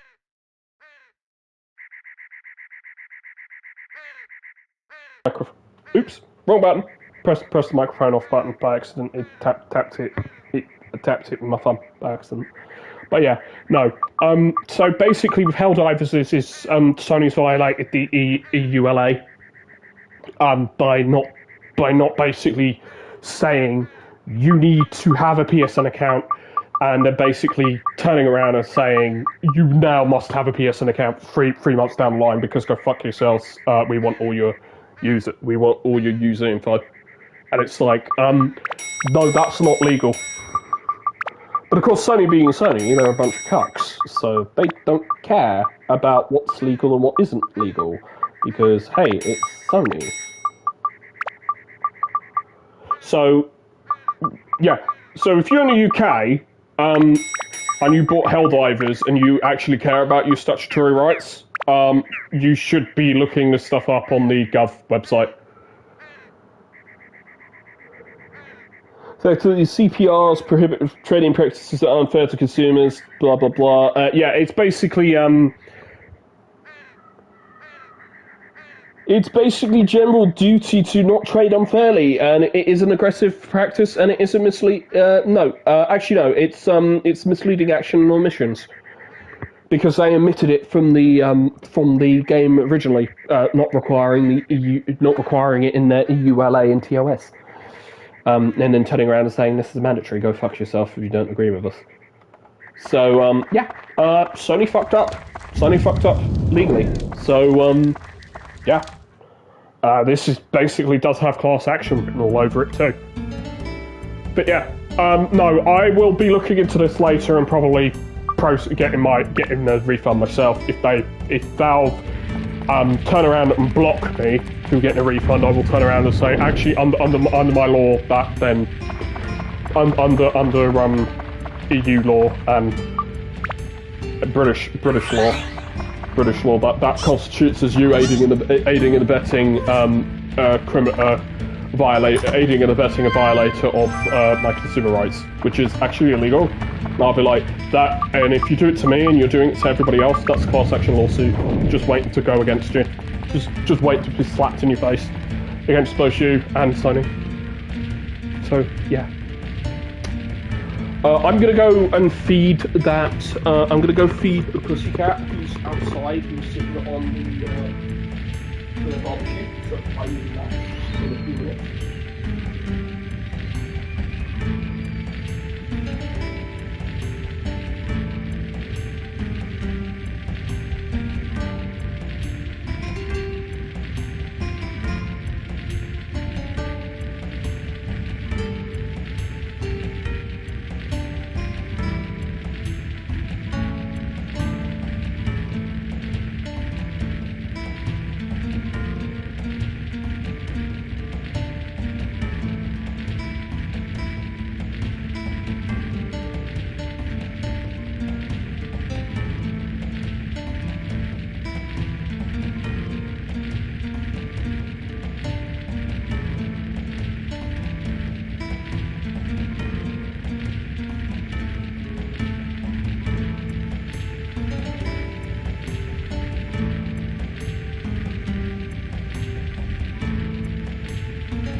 Sorry, I'm back. I fed the. Sorry, I'm back. I fed the other cat, and I realised my cat was in the garden as well. And basically weren't too happy with the fact the other cat was around. And he tried to. I was petting my cat. My cat went for me. And so I've had to tell my cat off. I had to tell my cat off for being bad. Because the thing is, I love my cat. Do not get me wrong. I love my cat. He's my baby boy. But he doesn't have the rights to go and attack me or swipe at me just because the other cat's there and I gave the other cat food. I know that he doesn't like this other cat. I really do. Yeah, I really do get it. But he doesn't have the right to, like, swipe at me, you know?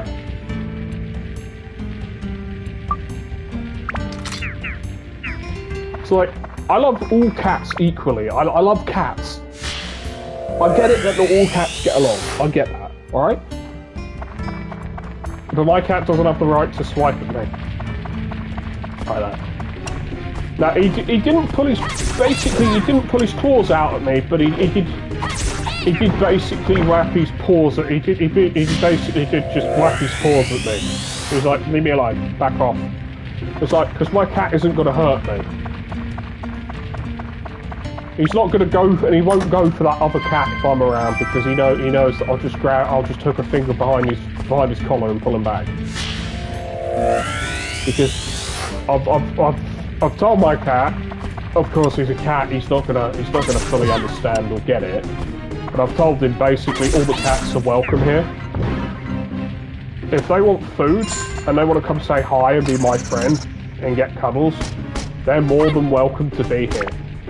Now I get it, my cat is my cat, and he doesn't, and cats don't like other cats, and it's like, I get it, and some people are going to be like, oh, but you're basically being mean by having all the other cats come around. No, it's my dad who puts the food out, and we've got the other cats and the other cats have come around. And basically because of that, all the other cats are now friendly with both me and my dad, as well, and my cat's a jealous little bastard. We love our cat. We love our cat. But the fact of the matter is we also like all the other cats who coming around as well. We like them too, because we like cats. And I know for my cat that he feels like we might be quite replacing him. I promise you that ain't the case. We very much are not replacing him.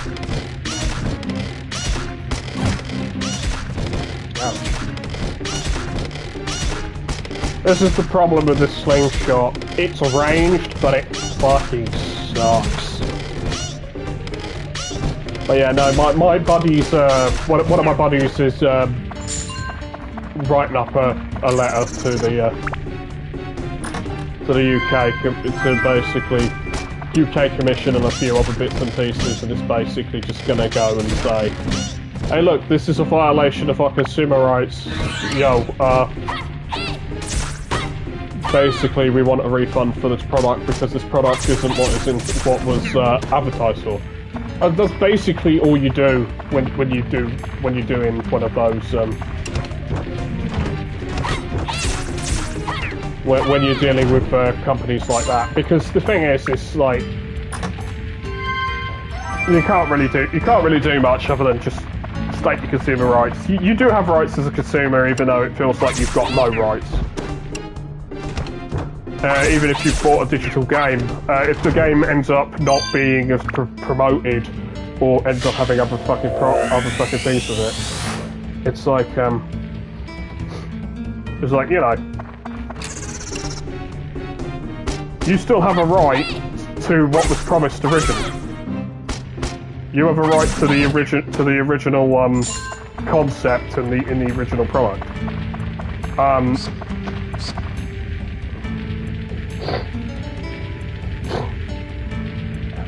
I may do the same thing. I may do the same thing when I'm talking to him and just say, I purchased it. The thing is like, I've got a PSN account. I don't really care as much as like those guys. That's the thing. I have a PSN account. For me, it doesn't really affect me too much.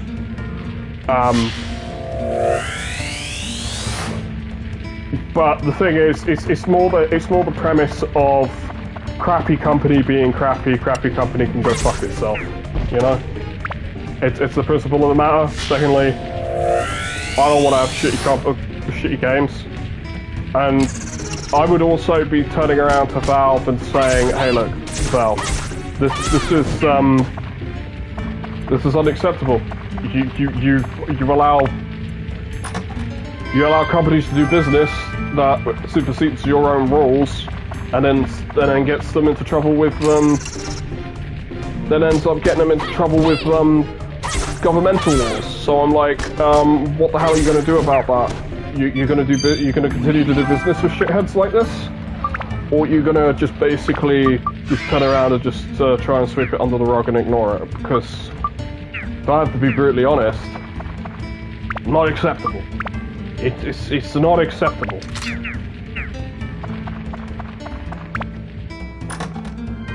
I don't want to refund mine yet.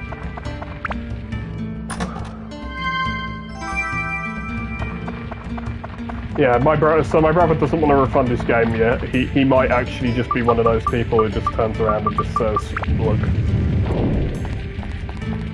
I'm just gonna accept it and play it." I mean, a lot of people will be like that. Unfortunately, that's the problem. A lot of people be like that. It's like, because he's at heart, because he doesn't want to necessarily do it because he's not here because he's moving back. My brother's moving back. So it means there may be streams at the same. So basically, being here, if you watch Bootleg Raccoon, they may end up being streams at the same time here, like on our times off and shit. Or it may just be that he ends up being in here. He's on the computer, and I'm basically just moderating his chat for him. Because I'm playing something. I'll be playing something else and doing something else. Oh shit! I got blitzed. Oh, you're waiting for the bus. Okay, yeah.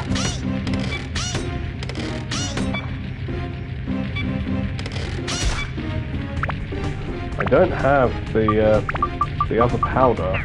Shit, I don't have red powder.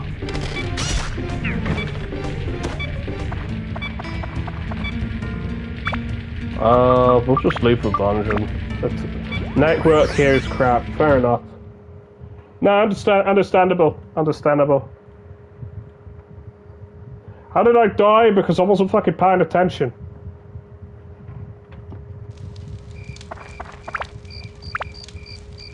It's the first time. Yeah, shut up, alright? I never said I was good at video games.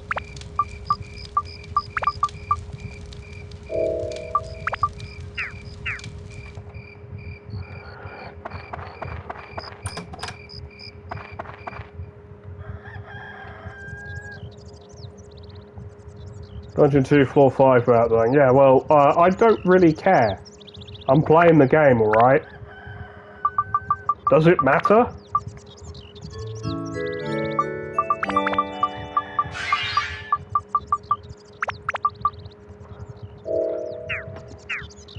It's like, if I have to be honest, there's a lot of games.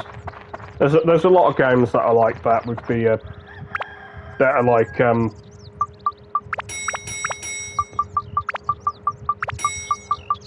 that, where a lot of people did mass refunds as well. What? Yeah, fishing stream when law. Whenever I fucking feel like it, mate.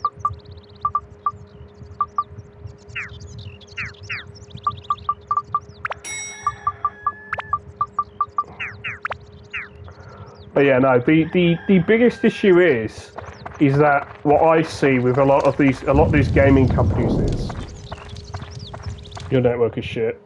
Yeah, doesn't surprise me.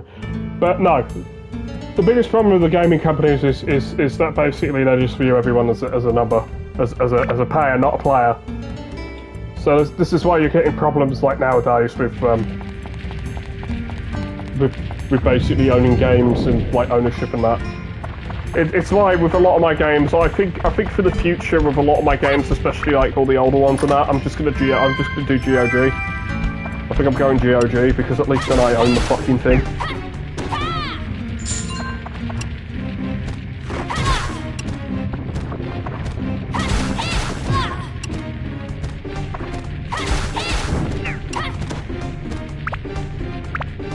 Because at least then I'm gonna own my games at that point, because I'm fed up of being told I don't own anything I purchase. It's like, excuse me, I do own it. I have bought a license of use to it in an unedited format and way. It's like, come on. I paid money. I own the product. I own the rights to use said product. Therefore, I own it. This is why I absolutely hate digital-only games. I absolutely hate the digital-only concept. It's terrible. And it needs to go burn in a fire. Oh, but what about people who don't have the physical space for all these games? No, just give me physical games, please. At this point, I want physicals.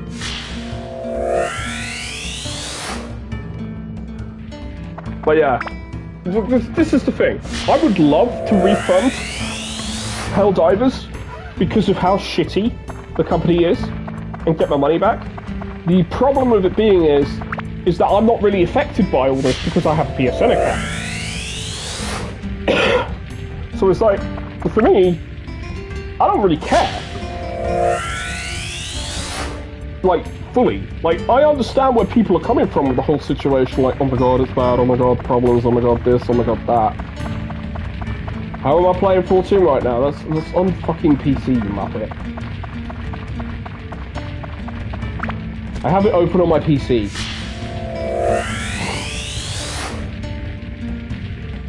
You know, I seem to be the only one who's continued to actually play Final Fantasy 14. Out of like you and Loki. It's like, oh, we're gonna play the game together and shit, and then we don't actually play, and this time it's like the other way around. We're just not playing the fucking game, and it's like, well, why? Why is that the case? Why does that happen? I know with Loki, he don't always want to play 14. And it's like time zone differences and shit, but like, I seem to be the one fucking playing it. And I've been continuing to play it, and I've been going further in the story, and it's like, well, eventually I'm going to get to a point where I'm past you, and I'm past Loki. And then I'm just going to be like, well, no, I'm going to keep continuing to play the game, because I'm paying for the fucking thing, so I might as well play it. You know? And it's like, I don't want to keep going further, I don't want to go too much more further than you guys, because it's like, we were supposed to do dungeons and other shit together. But it ended up being a case of, I seem to be playing the game solo again. And I'm getting really fed up with, playing MMOs solo. And a lot of people are like, oh, but MMOs aren't meant to be solo, you play them with other people. No, I really don't. I end up playing most MMOs solo. And I'm fed up with playing them solo, they're not meant to be played solo.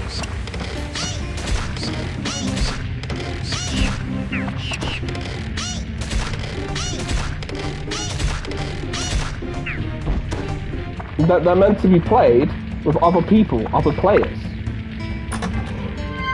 that's why I was like, okay, I'll play 14, but then it's like, we haven't played 14. On bus. Okay, not on bus. But no, we need to play Final Fantasy 14. Especially if you're moving back here, we need to play it, man. It's like, at that point, there'll be no excuse, because I'll be fucking bugging you to do it. I'll fucking come in your room and bug you.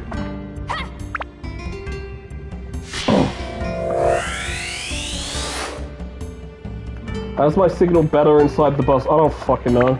Do you? But yeah. No, I see like with your logic with your streaming with like the multi-streaming stuff, but I'm not paying £19 a month for something that doesn't necessarily give me, you know, a guaranteed boost in viewer numbers. That's the thing. I'm not doing that. Yeah. And it's not because I don't see it as a good thing. It's because like there's no guarantee it would like actually boost my viewers, or my viewership, or like my followers. Because like half the time when I get followers, they always, a lot of them seem to be bot accounts, and it's just pissing me off. So it's like as I was saying, it's like I've got to try and do the whole scheduling bullshit and try like schedule like doing streams a particular time, and then try and just keep to it, like maybe because like I think like about twice, like because I'm streaming today because I'm off today, and then tomorrow I'm off. I'll probably be back later because this is unwatchable for me right now on the phone. Yeah, well, because you're out and you don't have your actual connection. That's fine. I'm not expecting you to watch. That's the thing. If your connection is shit, your connection is shit. I'm not turning around basically saying at gunpoint, "You gotta watch my stream." But I need to like just stream like more often each week.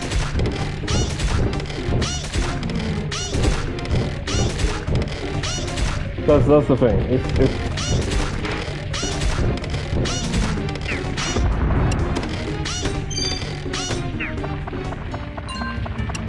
now, my friend's like, I can send you the petition thing if you want it. The thing is with me, is that I don't actually super like care. I've put a bad review on the game, but it's like the thing is like I paid for the game. It's more hassle than it's worth to like do this whole thing. I'm sorry to say, but it really is more hassle than it's worth to fuck about with this whole refund thing, because they make it to the point where if you played more than 2 hours of the game, it's like next to impossible to get a refund. And I'm not trying to be that guy who's like saying, "Oh, I advocate for everyone else who's trying to get this refund," and that. I want everybody else to get their refund. That's the thing. I want everybody to get their refund, and I want people to basically be happy and not have to deal with, you know, the bullshit. But the problem with me is like it's too much effort. I don't want to put effort into I don't want to have to put effort into like fighting tooth and nail for this shit. It's like, for me, it's not worth it, because like for me, I'm not affected like the rest of you. I have a PlayStation Network account. I actually don't care. If it's such a problem, I'll just play it on PlayStation. And then PC is like, yeah, it would be my preferred console to play it on. Because PC is the PlayStation is mainly for like a handful of like older games that I like grew up with. That's why I've got PlayStation Plus, and that's why I've got like the you know, the PlayStation Premium, PlayStation Plus thing. And the only reason I have that is because it's a lot cheaper.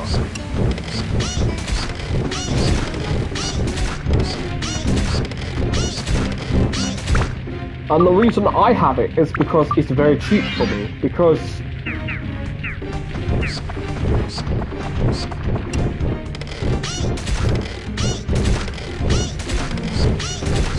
I'm not that bothered. The thing is, at the end of the day, I'm not as bothered like everybody else is. Yeah?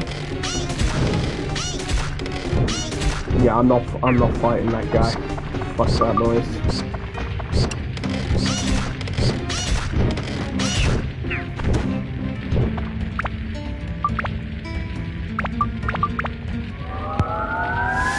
Power for this weapon is so low.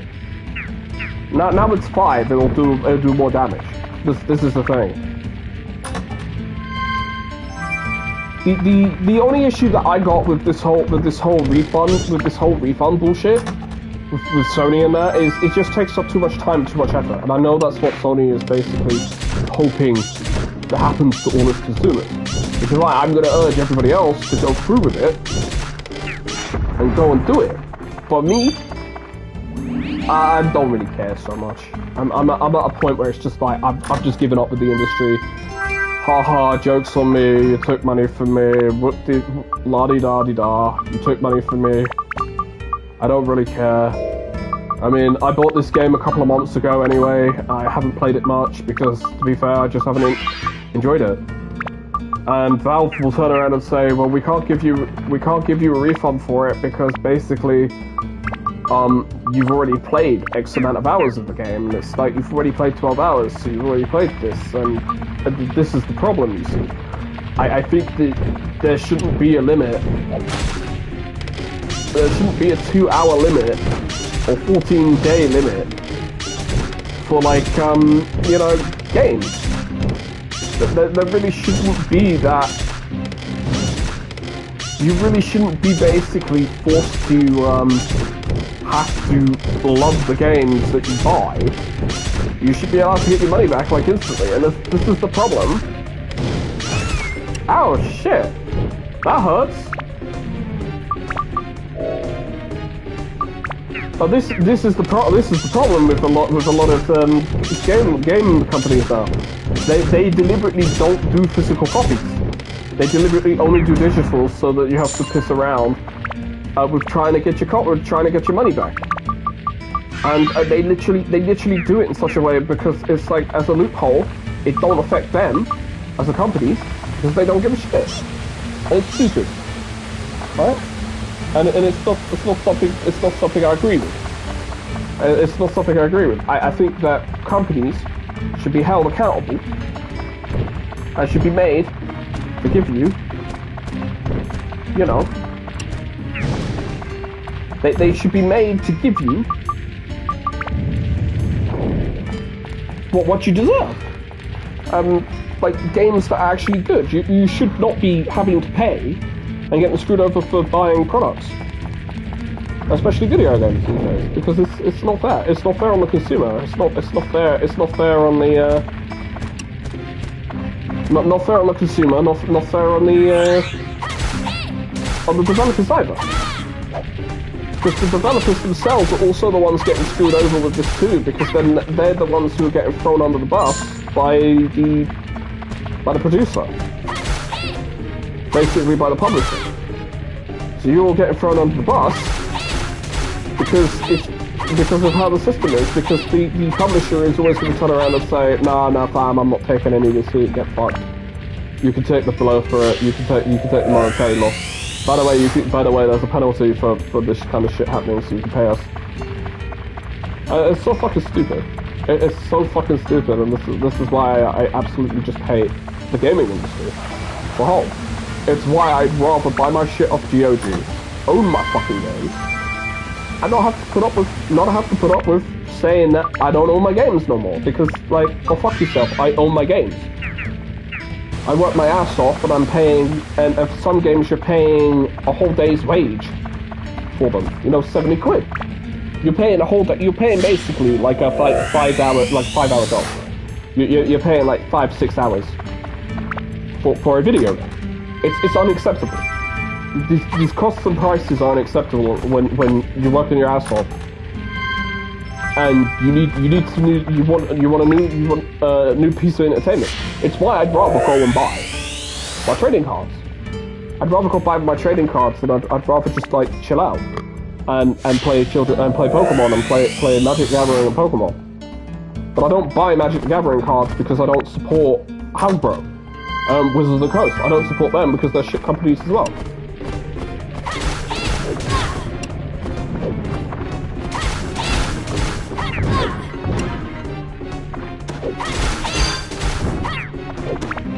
This is the thing, they're all terrible companies at the end of the day. This is why I don't support any of them. But Pokemon cards are one thing, but then you're dealing with the problem with all the other companies as well. Because you have to because you have to also put up with the other companies then following suit. Like, if they see some shitty business practices working, all the other companies follow suit, you see? And it causes problems for everyone involved. And by everyone, I mean all the consumers. All consumers are getting basically shat on. It's like the hierarchy. It's like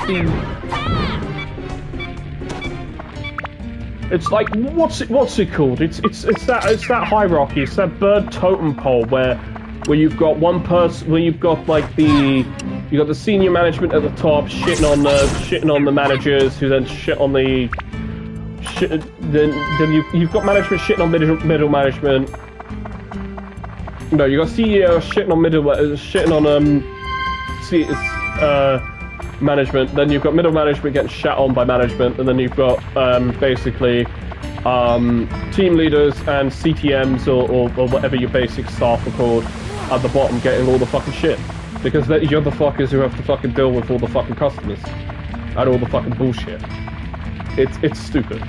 But that's basically the gaming industry too. But it sums up the entire industry for like what's happening at the moment. It's like everyone's getting shat on by basically a handful of rich old men, and it always seems to be the case with everything. It's always rich old men shitting on everyone because we got ours, so go fuck everybody else, because we're gonna continue to keep getting ours because we don't want to give it up. And that's how it feels like. And I'm sorry for the ranty tangent. I'm sorry for the somewhat ranty tangent. But it is the truth. It is like that. And nobody should have to put up with it. Everybody should be turning around and saying, fuck these big companies, fuck everyone, we're done with this shit. And you know, back off from these big companies and show them how you truly feel. By like not supporting their practices, not supporting their companies, and just basically turning around and telling them to go fuck themselves. That's what you as consumers should be doing. Oh, but you don't preach what you say. Do as I say, don't do as I do, basically. All right? That's what I'm gonna say in my case. Don't do as I say, don't do as I do. All right? Because in my case, a lot of it is like I'm fed up with a lot of companies, and I'm fed up with a lot of shit, and I feel powerless myself to do anything. Oh, but this is something you can actually do something about with it. To a degree, you can. But ultimately, it's not going to stop Sony. I don't think all of this will ultimately stop Sony. They're a terrible company who basically can't seem to get their shit together. Yeah? They get sued 24/7 for stupid shit. The funny thing is, it's not Sony of Japan. It's not Sony of Japan. It's Sony Entertainment of America. It's Sony of America who keep doing dumb shit.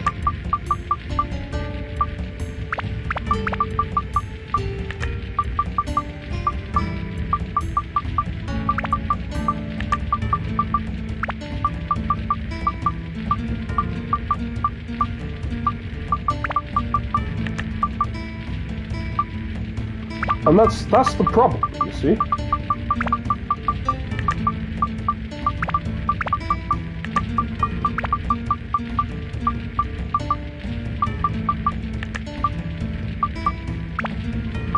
This is our problem. That's the biggest problem for the whole industry. People had enough. People had enough of being used as base. Look. And I know a lot of people turn around and say, oh, well, you're a hypocrite because you're using PlayStation Plus and you're paying for premium, you're giving Sony money. Yeah, do you know why? Because the amount of entertainment I get, you have to look at it. You have to look at what you spend as per hours now. So, like, it costs me $45 a year to use their service. Yeah? Okay, £45 a year. Do you realise how much I actually use their service? I use it more than £45. So I use more than 45 hours of their service. So for me, it's justifiable. It's a justifiable expense.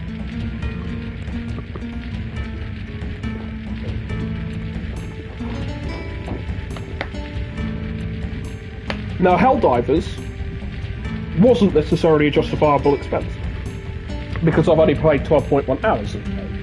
It cost me 25. It's supposed to give me at least 25 hours. It would,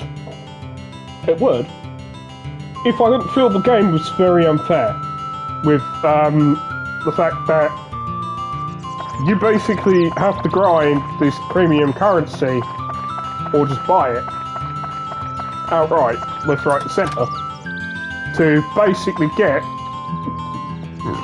Oh, pardon me. To basically get what you need in the game.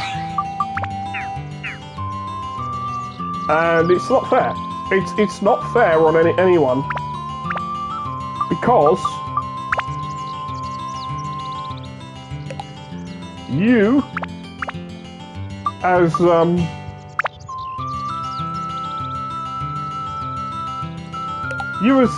basically you as consumers are all getting fucked. And I'm not trying to say that nastily, alright? I'm really not trying to say that nastily, alright?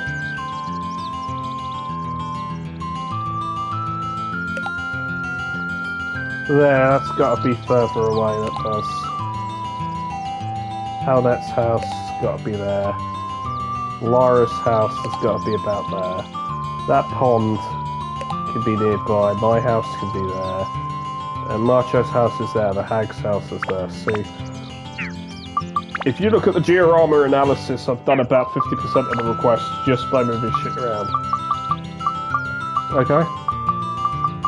Now, and I know with a lot of things, it's like...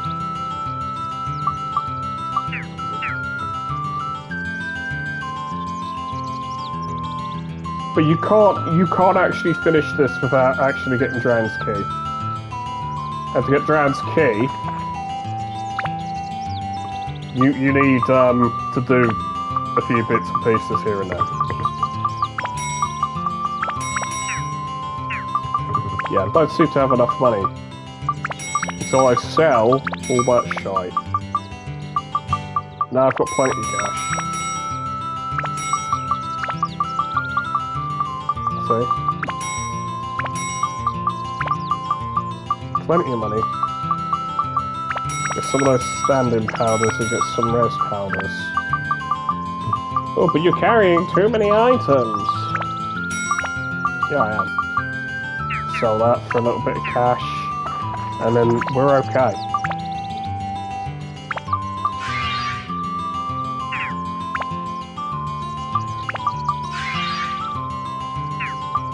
But you're upgrading your weapons in a particular way. That doesn't make any sense. No, I'm upgrading my weapons in the way that I feel like it, okay? I'm playing the game. I never said I'm going to play it optimally. I said I'm going to play the game. And I'll stream the game. So, what my like thing is with streaming is like I kind of like have a cut off of like 3 hours. So like I can get, so it's like I can play a fair bit of the game, show off the game, and if I'm playing a game that's going to be multiple parts, because this game's going to be multiple parts. I'm streaming this whole game on stream and I'm finishing it. There's no be all and end all about that. Okay? But the thing is, at the end of the day,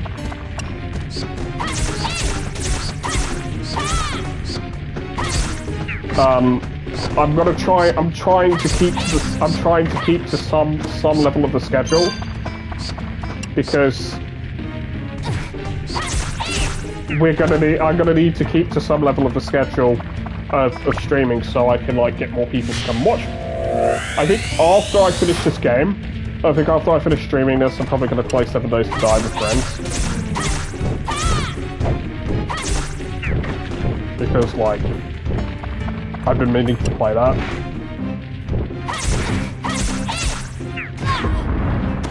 Ouch.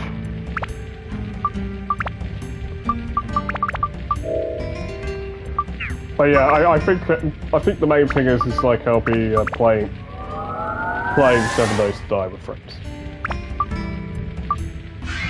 And the main reason for that is like because like we all said that we were all going to set up a 7 Days server, and we never got around to actually playing the fucker. I've been meaning to play it, and I haven't got around to playing it fully yet. So this sword does more damage. It's better at killing this thing.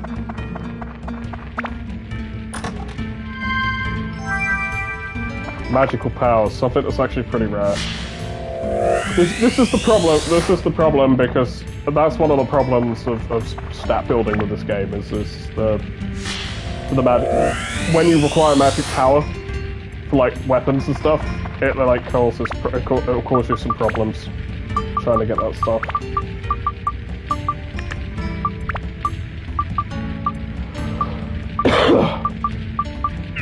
Yeah. So, as you build it up, you acquire people, you talk to the people tell you how to build the houses and how to build the town, they give you requests, do the requests, and basically, bada bing, bada boom, you win.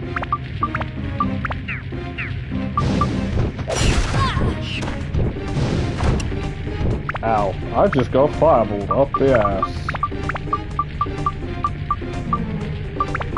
That is healing.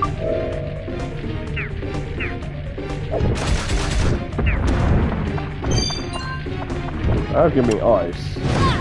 Yeah, I think if you kill certain enemies if you kill enemies in a certain way, I think that they give you protection. I think that they give you certain like items.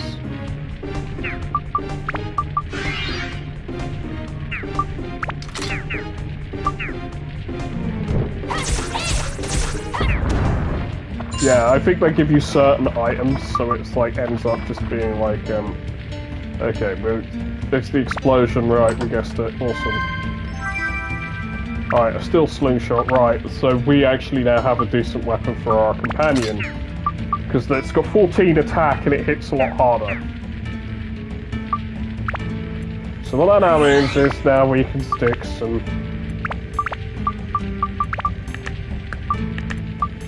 That puts ice on it, and that puts Mimic Breaker and Stone Breaker on there. Okay, so that's okay. So we shove that on there. Then we can shove 2 speed on there. Turn it to 45. Well, no. We'll take that bit off because you don't want to use you want to use stones, but you don't want to use stones. You don't want to use precious stones at the same time. If that makes sense.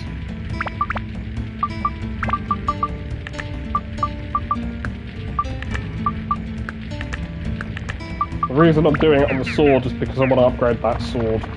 Because that sword can turn into something very nasty.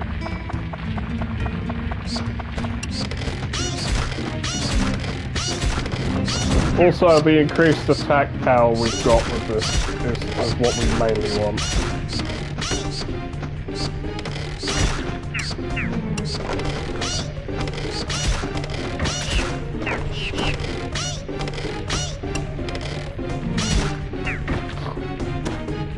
They can get up a couple of times. Sometimes the undead enemies in this will get up a couple of times. That stops happening if you have a certain level of anti-undead. It stops, yeah, that'll stop if you have a certain level of anti-undead and stuff like that. So what my plan is today is to try and do basically as much as possible in the game in 3 hours. 3 hours or so. Because then I just want to play games that are just chill out with friends for the rest of the day, and then I'll probably do some more tomorrow, and then do some more tomorrow. Because like if I'm streaming till about like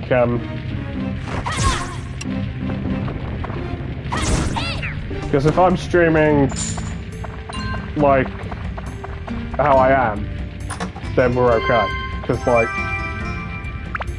I'll complete the game within a week. And ultimately, that's kind of what I'm going for with the game. Just try and finish it off in a way, try and get as much as done as possible. Show off everything that can be done. I don't really want to kill him like that. I wanted to get the ABS from it, the power for it, but what am I supposed to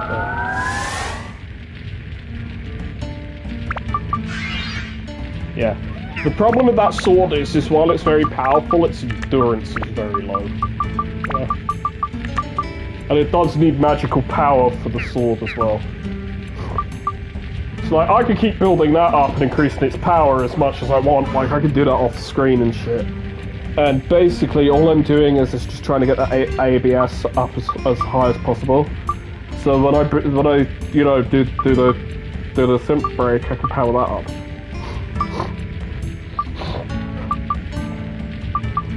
That's kind of what I want to do with like all my swords and shit. Is like synth break them and just power them up.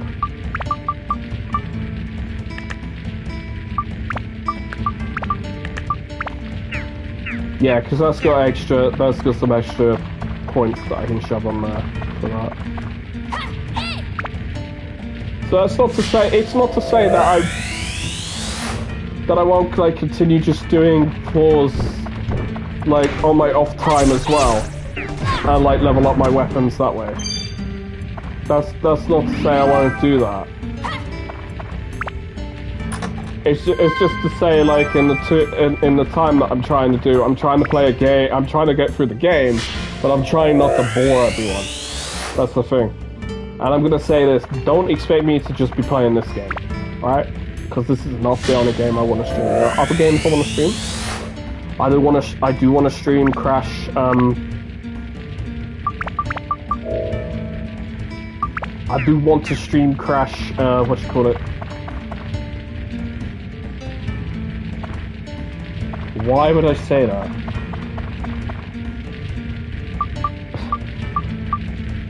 I know people... I know I'm British, but like, come on. I'm not saying stuff for the sake of saying stuff.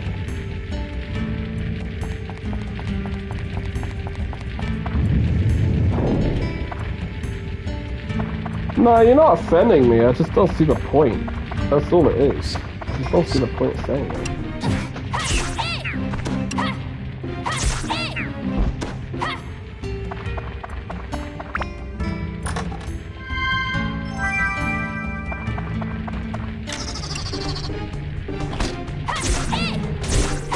Like, King Mimics are so fucking obvious, it's not even funny. They're like that, obvious.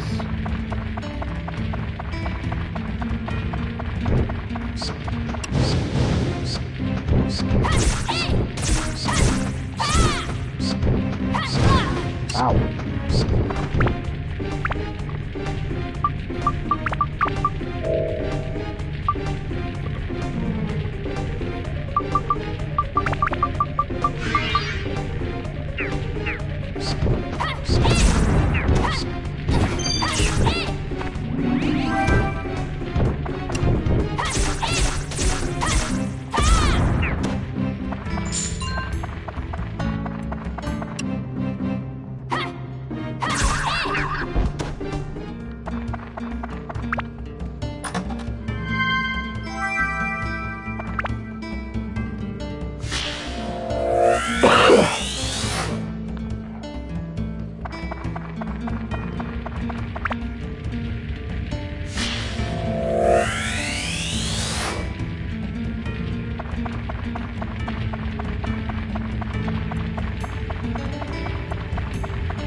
Yeah, the dragons hit really, really hard, so you know. You have to dodge the fireballs, otherwise you're basically just taking a ton of damage for no reason. To be honest, you only actually see dragons like, I think it's 3 times in this game. I think it's like, you only see them in like in 3 dungeons.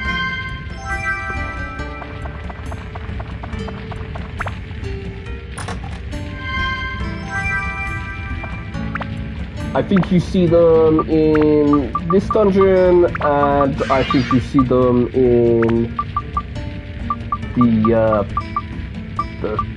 the desert dungeon, and then I think the last time you see them, I think no, you see them 4 times, because you see them in the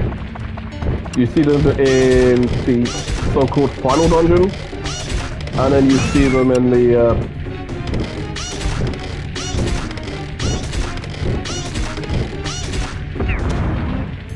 then you see them in the what's it called? The optional final dungeon. And the reason I say it's optional is because you've actually completed the game at that point. I mean, you haven't like fully done everything, but you've done the story. You complete the game. So that's what I mean. That's what I mean by that.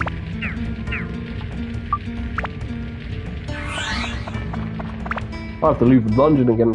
Get some more repair powder. That's the problem. I think the next floor is the final floor, so like I actually is like the boss floor, so I like need to do everything and do all the what do you call it? The stuff. Oh yeah, the requests. Do all the requests in the village, and then we good. Then we good.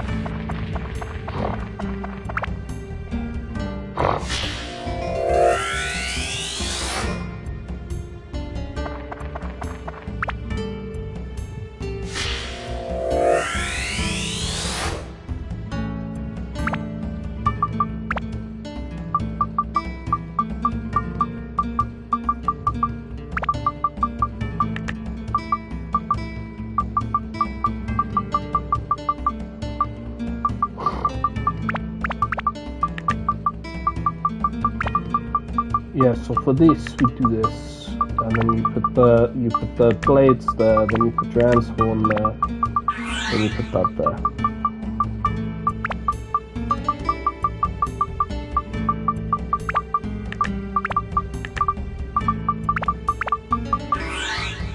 Finish that off.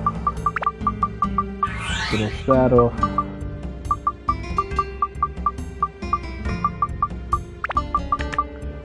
Down our house. This is the thing. This is the thing. You have to do the diorama in order to be able to actually progress to like the boss floors and shit, or like get the items you need for it. So a lot of it is to do with that. A lot of it the diorama stuff is very much linked to actually progressing through the game. So yeah. If you neglect the diorama, you will be unable to actually like do dungeons, like actually finish dungeons and stuff. This is the boss floor, floor 15. But we're gonna leave this floor for now because we need a key for the door to go fight the boss. You see? That's how this works.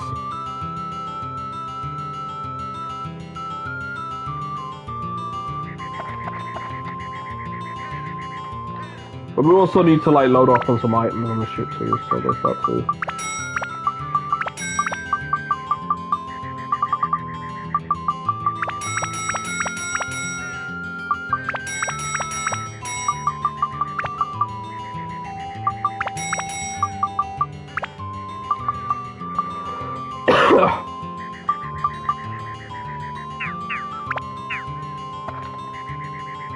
Alright, so Paige's house. Paige gives you a bag upgrade. You upgrade your bag.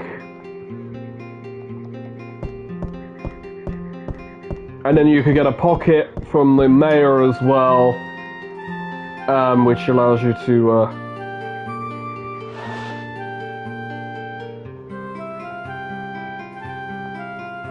yeah.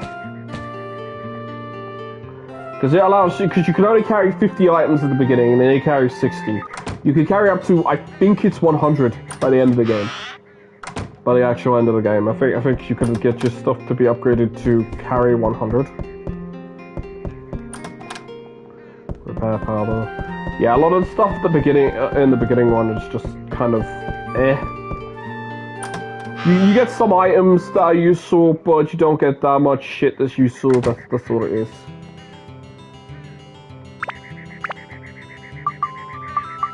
So we need you need to put Dran's windmill down, and it needs to be complete. Needs to face there. So we need to move that. Paige's house can be moved here. Gaffer's buggy, he needs to be near stuff. So then we can move the Hag's house back here.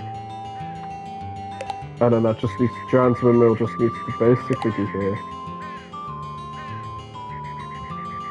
My house just needs to be there. Config. There's a small windmill, so we just basically put the windmills here.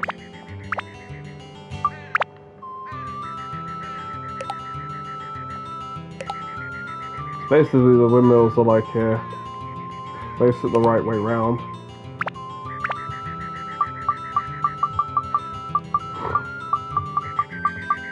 And that should be everyone's house, basically. My house has an item. Yeah, because we've got it facing the right way for the sun. Quickly.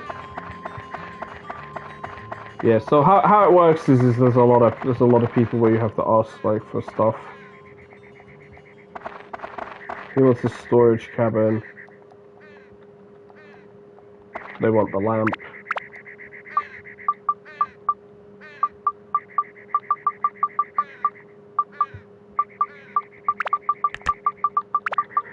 So that house is complete.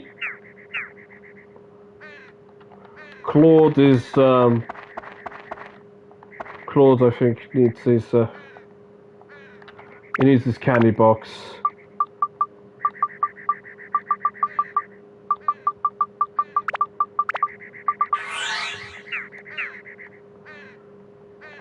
Cloud needs his candy box. Speed +1.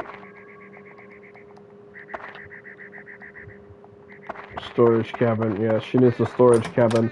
Then you need to talk to Gina, and then she'll ask you to give her, I think it's the bicycle as well.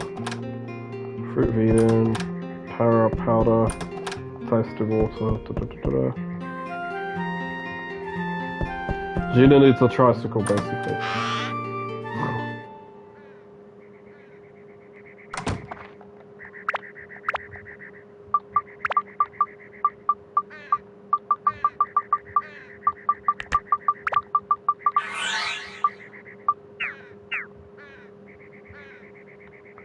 Yeah, so you go to the Hag's house. Dino Slayer. See, this is the thing. If you pick it up on the world map, or you as a chest, or one of the other, or you're buying it from the fishing, it's always that, yeah. Yeah, so she needs the best of the jars, and then then her house becomes a storage thing that you can use. Then you could use her house for storage. But you're ignoring all the events. No, I'm not ignoring the events.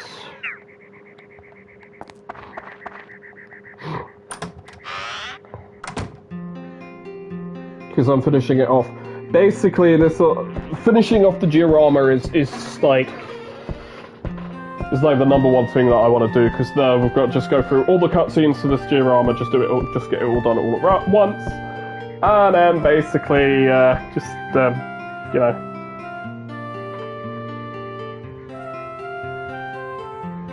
do everything we need. Yeah, because you need to complete this Because this gives you, it says you've done 100%. Because I haven't done 100%, but what I've done is I've got the windmill running again.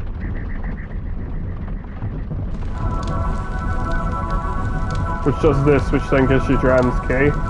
Which you need is the key to unlock the thing.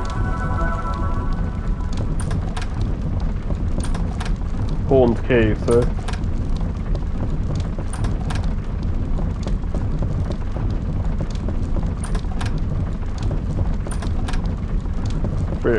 See, I'm getting all the items because, well, I might as well just grab everything that's useful.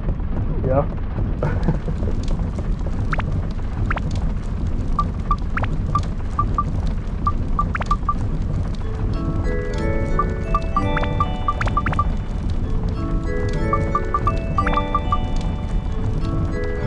Yeah, so she can only have 140, so basically she can only have 140 HP. You, on the other hand, can have 150, I think you get 150 or it's 160? I think your character, it gets 100, I think the main character can have 150.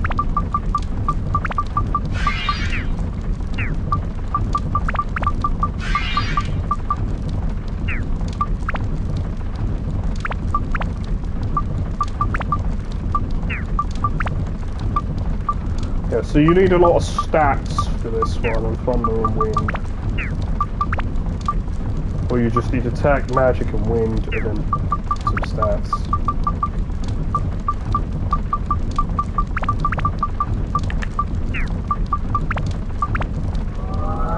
Because I can upgrade this knife twice with power-up powder, so that's the thing.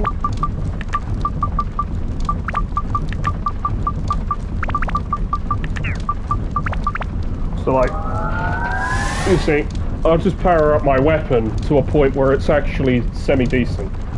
So now that actually hits very hard. And it's got a lot of it's got a fair bit of magical power as well. It's also +4. So the main thing now is just wind. Just build up with wind, is put wind on there.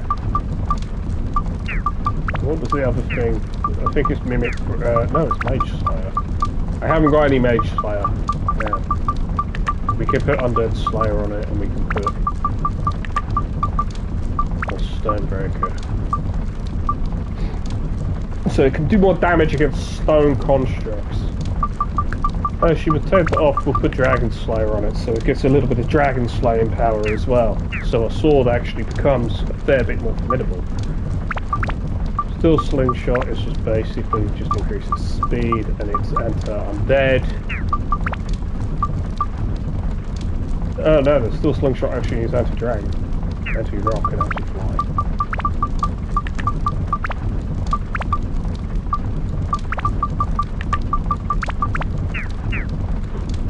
So yeah.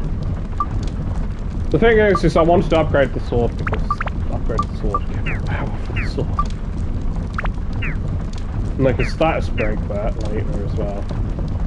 There's more houses with more chests and stuff that we can get, so we'll grab all the chests that we can grab from the houses.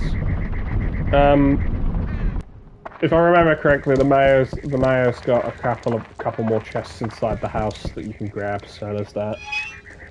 I mean, the sword isn't the most powerful sword that I could have made at this point, but it's powerful enough, basically. Open there. You get a pocket, which basically you can use to increase the amount of items you can carry. You can carry 70, so yeah. It allows you to carry a fair number of items.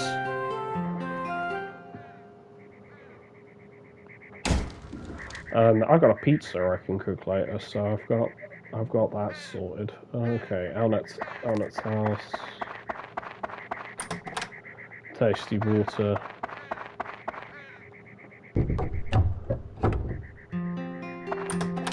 Mimi. Repair powder. Fruit of Eden. This is the thing. A lot of the houses, there's a lot of chests for a lot of the houses. So once you finish building them up, go around the houses, collect the items, done. And then you're good. then you're good. Because you're also going to acquire like key items and shit too. There's key items and shit that you need to collect as well.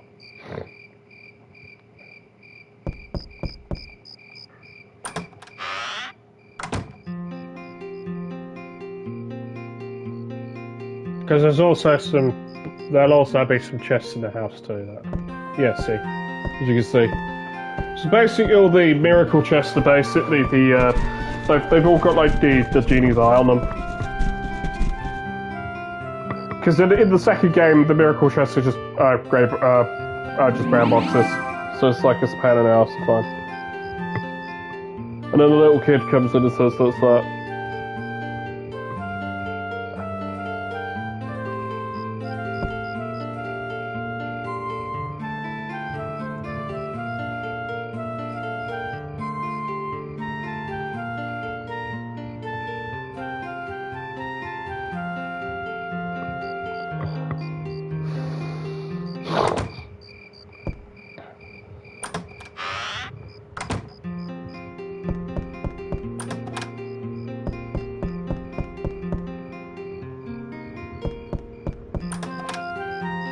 Plant Buster, nice. The thing is Plant Buster will be useful in the next dungeon. Beast and Plant Buster are very useful in the next dungeon because the next dungeon is basically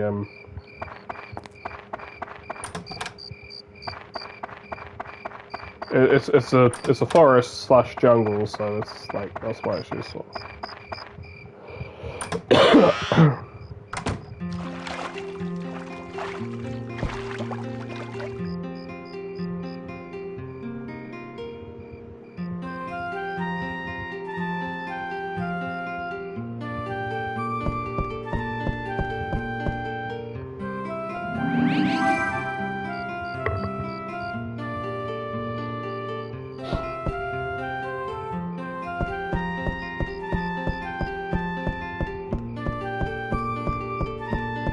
I'll also give you cheese.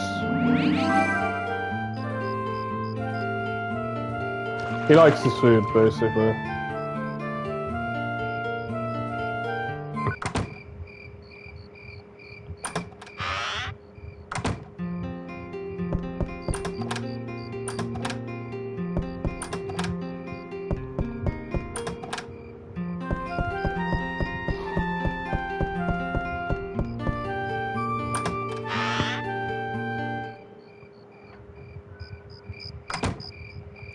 So I think it's, if you look at Giorama analysis, I got 87%.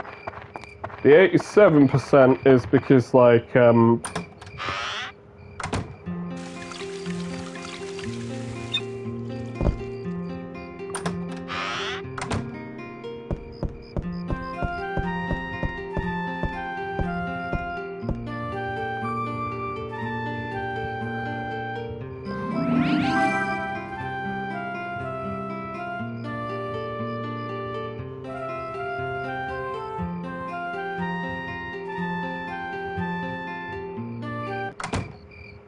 this way even Mom can't catch you.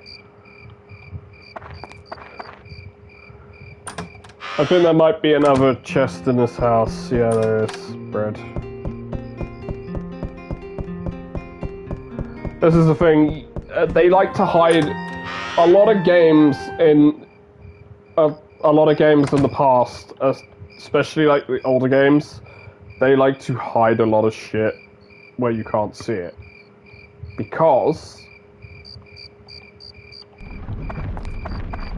Because simply put, they like hiding stuff where you can't see it because of the restrictions, like the game restrictions. Because the game, like games back in the day, how they do these camera angles was basically they are basically stills. They're stills of the other like angles from the building. So that's how that works. So yeah, pretty much how a lot that's basically how a lot of the games work. It's all camera stills. That's everyone's house, that's everything, so that should be all the items I can get.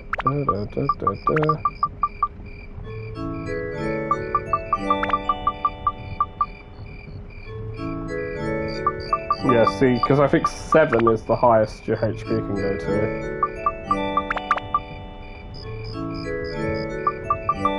Yeah, so I've done all that. Bombs and shit. No, we don't need that. What we can do is we'll fight the boss now. Boss isn't hard. This boss isn't hard. Basically, he flies around, you slingshot, shoot him out the sky, lands on the sky, slash him with a sword. Do it a couple times, you win. Simple as that.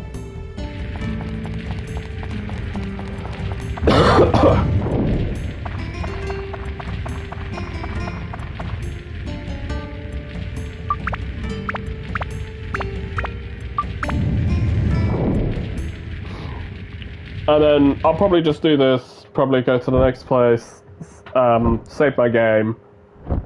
Like, I'll do everything I can here.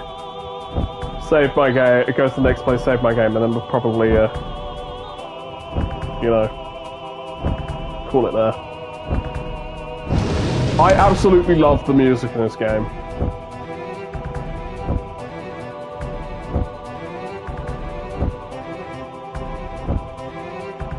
The music in this game is so good.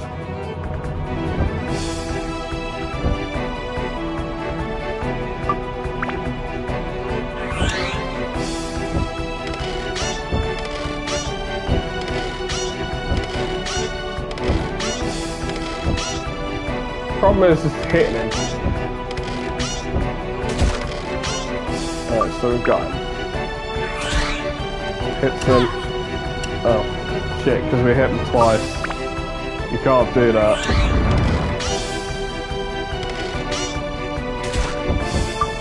Yeah, because if you hit him twice, you basically prolong the fight longer than you need to.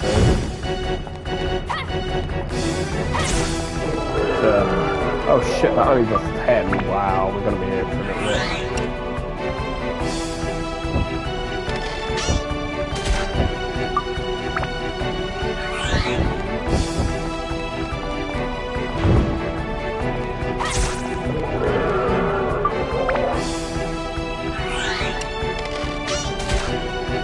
Yeah, but basically you just get him into a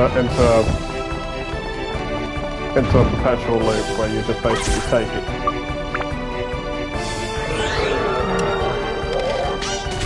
Where you're basically just taking shots at him.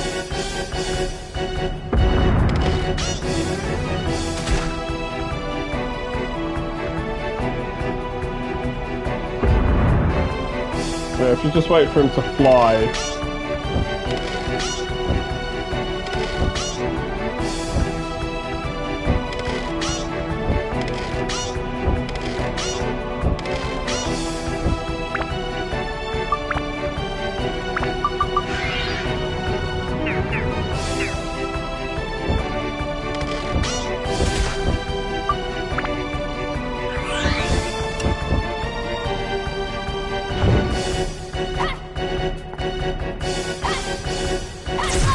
Couldn't hit him.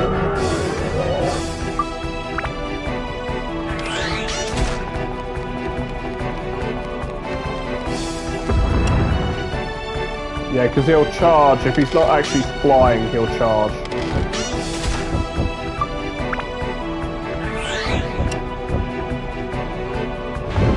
The thing is once you lock on, you're like in combat speed, so you can't really do much.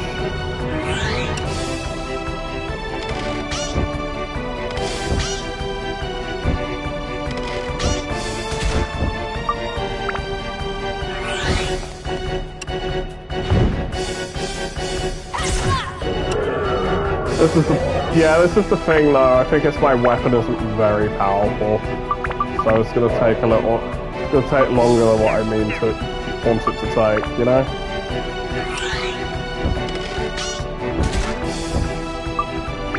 But yeah, pretty much otherwise this boss is piss. Like, piss easy. Just use a bomb on him.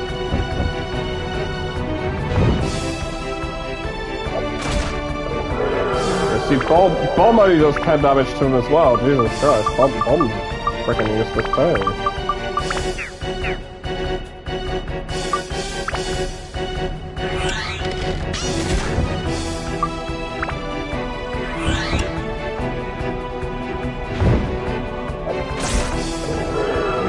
really didn't do much.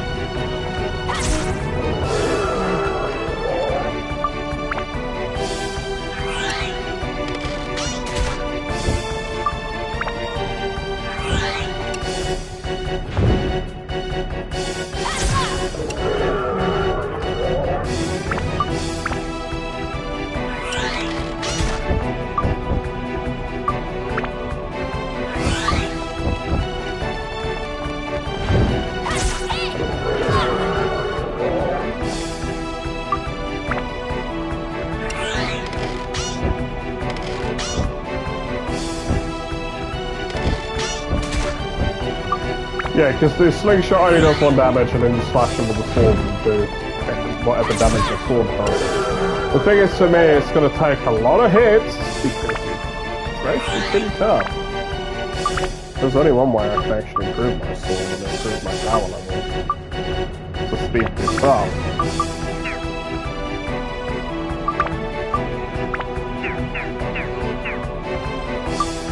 Wind, because he's weak. Basically, he's weak to wind and beast. So if I switch to wind, because I have wind element on my sword. Yes, it does 18. It does a lot more damage. And if I just change the stuff on my sword, if I change one of those to that, I should do a lot more damage to him because it's, I now got 18 beasts on that sword, plus I've got wind attribute too.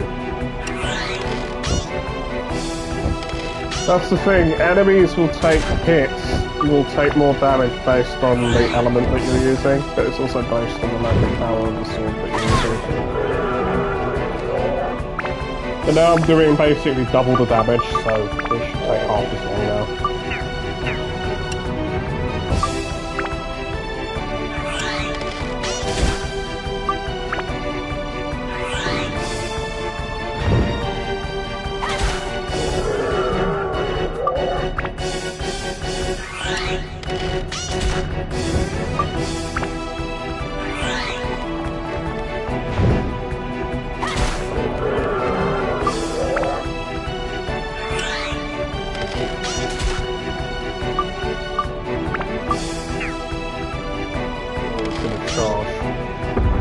That's the thing, I didn't wait for him to fly.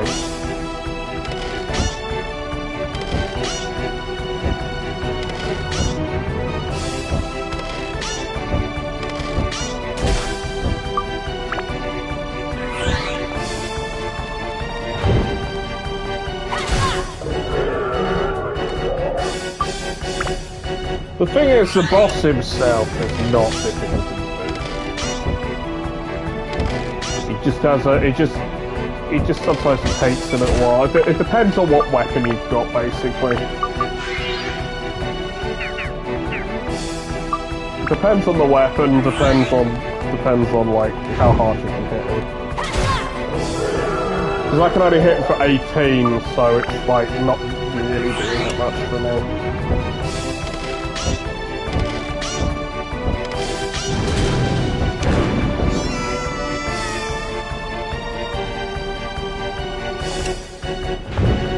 Oh, he blew a hole in the floor!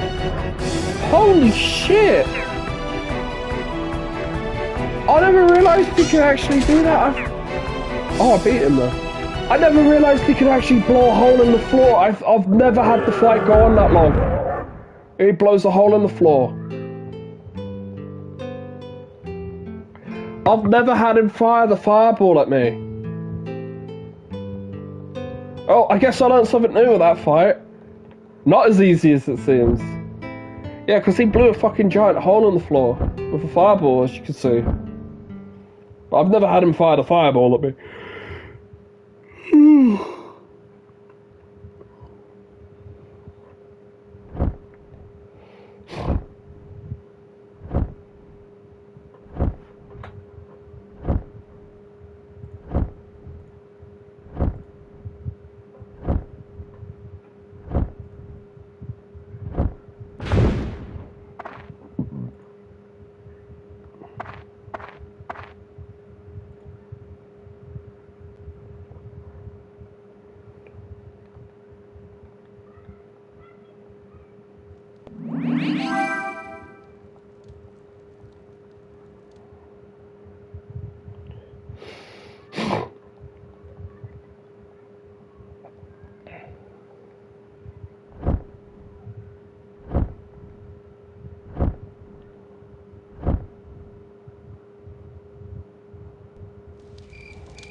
Yeah, well, I've completed the town, so we good on that regard. So the town's been completed. That's awesome.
So yeah, that's the first town completely done. That's the first part of the game completely done.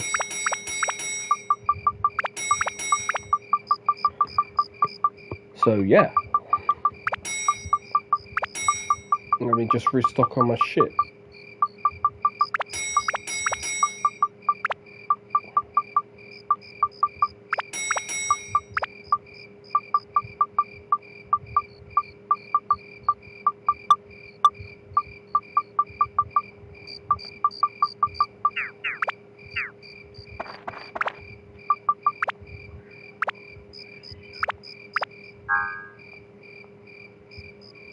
Yeah, so pretty much that's the first part of the game. I'm going to continue streaming this, but don't expect me to stream it every single day. Like, I may change it. I may change the schedule so I stream one day that I have maybe either tomorrow. I might do it tomorrow. I might stream tomorrow.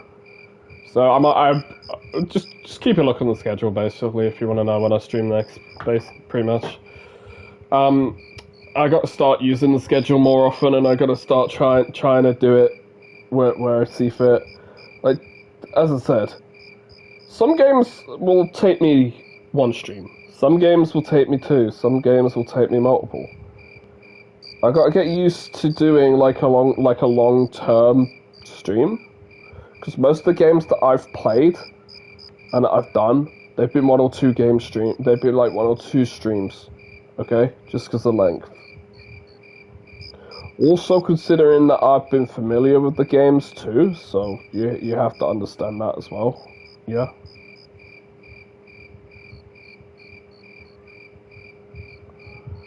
So there's also that. Yeah. I've had fun streaming today. I've definitely had fun streaming today.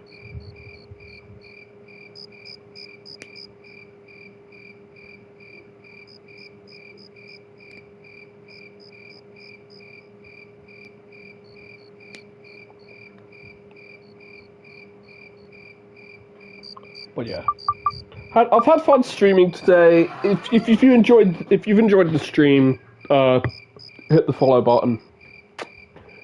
That's your best way of finding out when I'm going to stream next, is just by following me on Twitch. I will upload this as a VOD onto YouTube, so it is going onto YouTube for the YouTube people as well, if they do watch me. But also there is, yeah, it's basically, I'm using YouTube and Twitch. I don't stream on YouTube, I just upload the VODs onto YouTube as an archive, okay? So, hopefully, through the archive, people could see how I'm improving over time, and then, you know, they'll either support me on Twitch, or they'll support me on YouTube, or they'll support me on both. I mean, yeah, maybe we'll get to a point where I find it's feasible to do the multi-streaming, the OBS Streamlabs multi-streaming. Maybe we'll get to a point. Maybe we'll get to that point eventually. But until we do, Until we do, we'll just be streaming on Twitch for now. Considering that I have the affiliate on Twitch, and it's just so much easier and so much more convenient for me just to stream onto Twitch. Anyways, that was fun. I thank you all for watching me, and I'll see you all next time. I'll see you all next time. I may stream, like, as I said, just keep an eye on the schedule. That basically will say, that'll be like a rough estimate when I'm streaming. The reason I say I don't know with the length of it is because sometimes, some days can be this, some days can be that. It depends if I've got shit to do or something else happens, or if I just only have time for like an hour and a half stream as opposed to like a 3-hour stream. Because 3 hours is about my average length, right? So, yeah, 3 hours is about the average length for the stream, plus like maybe a 5-minute little bit at the end, just explaining a couple of bits and pieces. Alright, see you all, bye.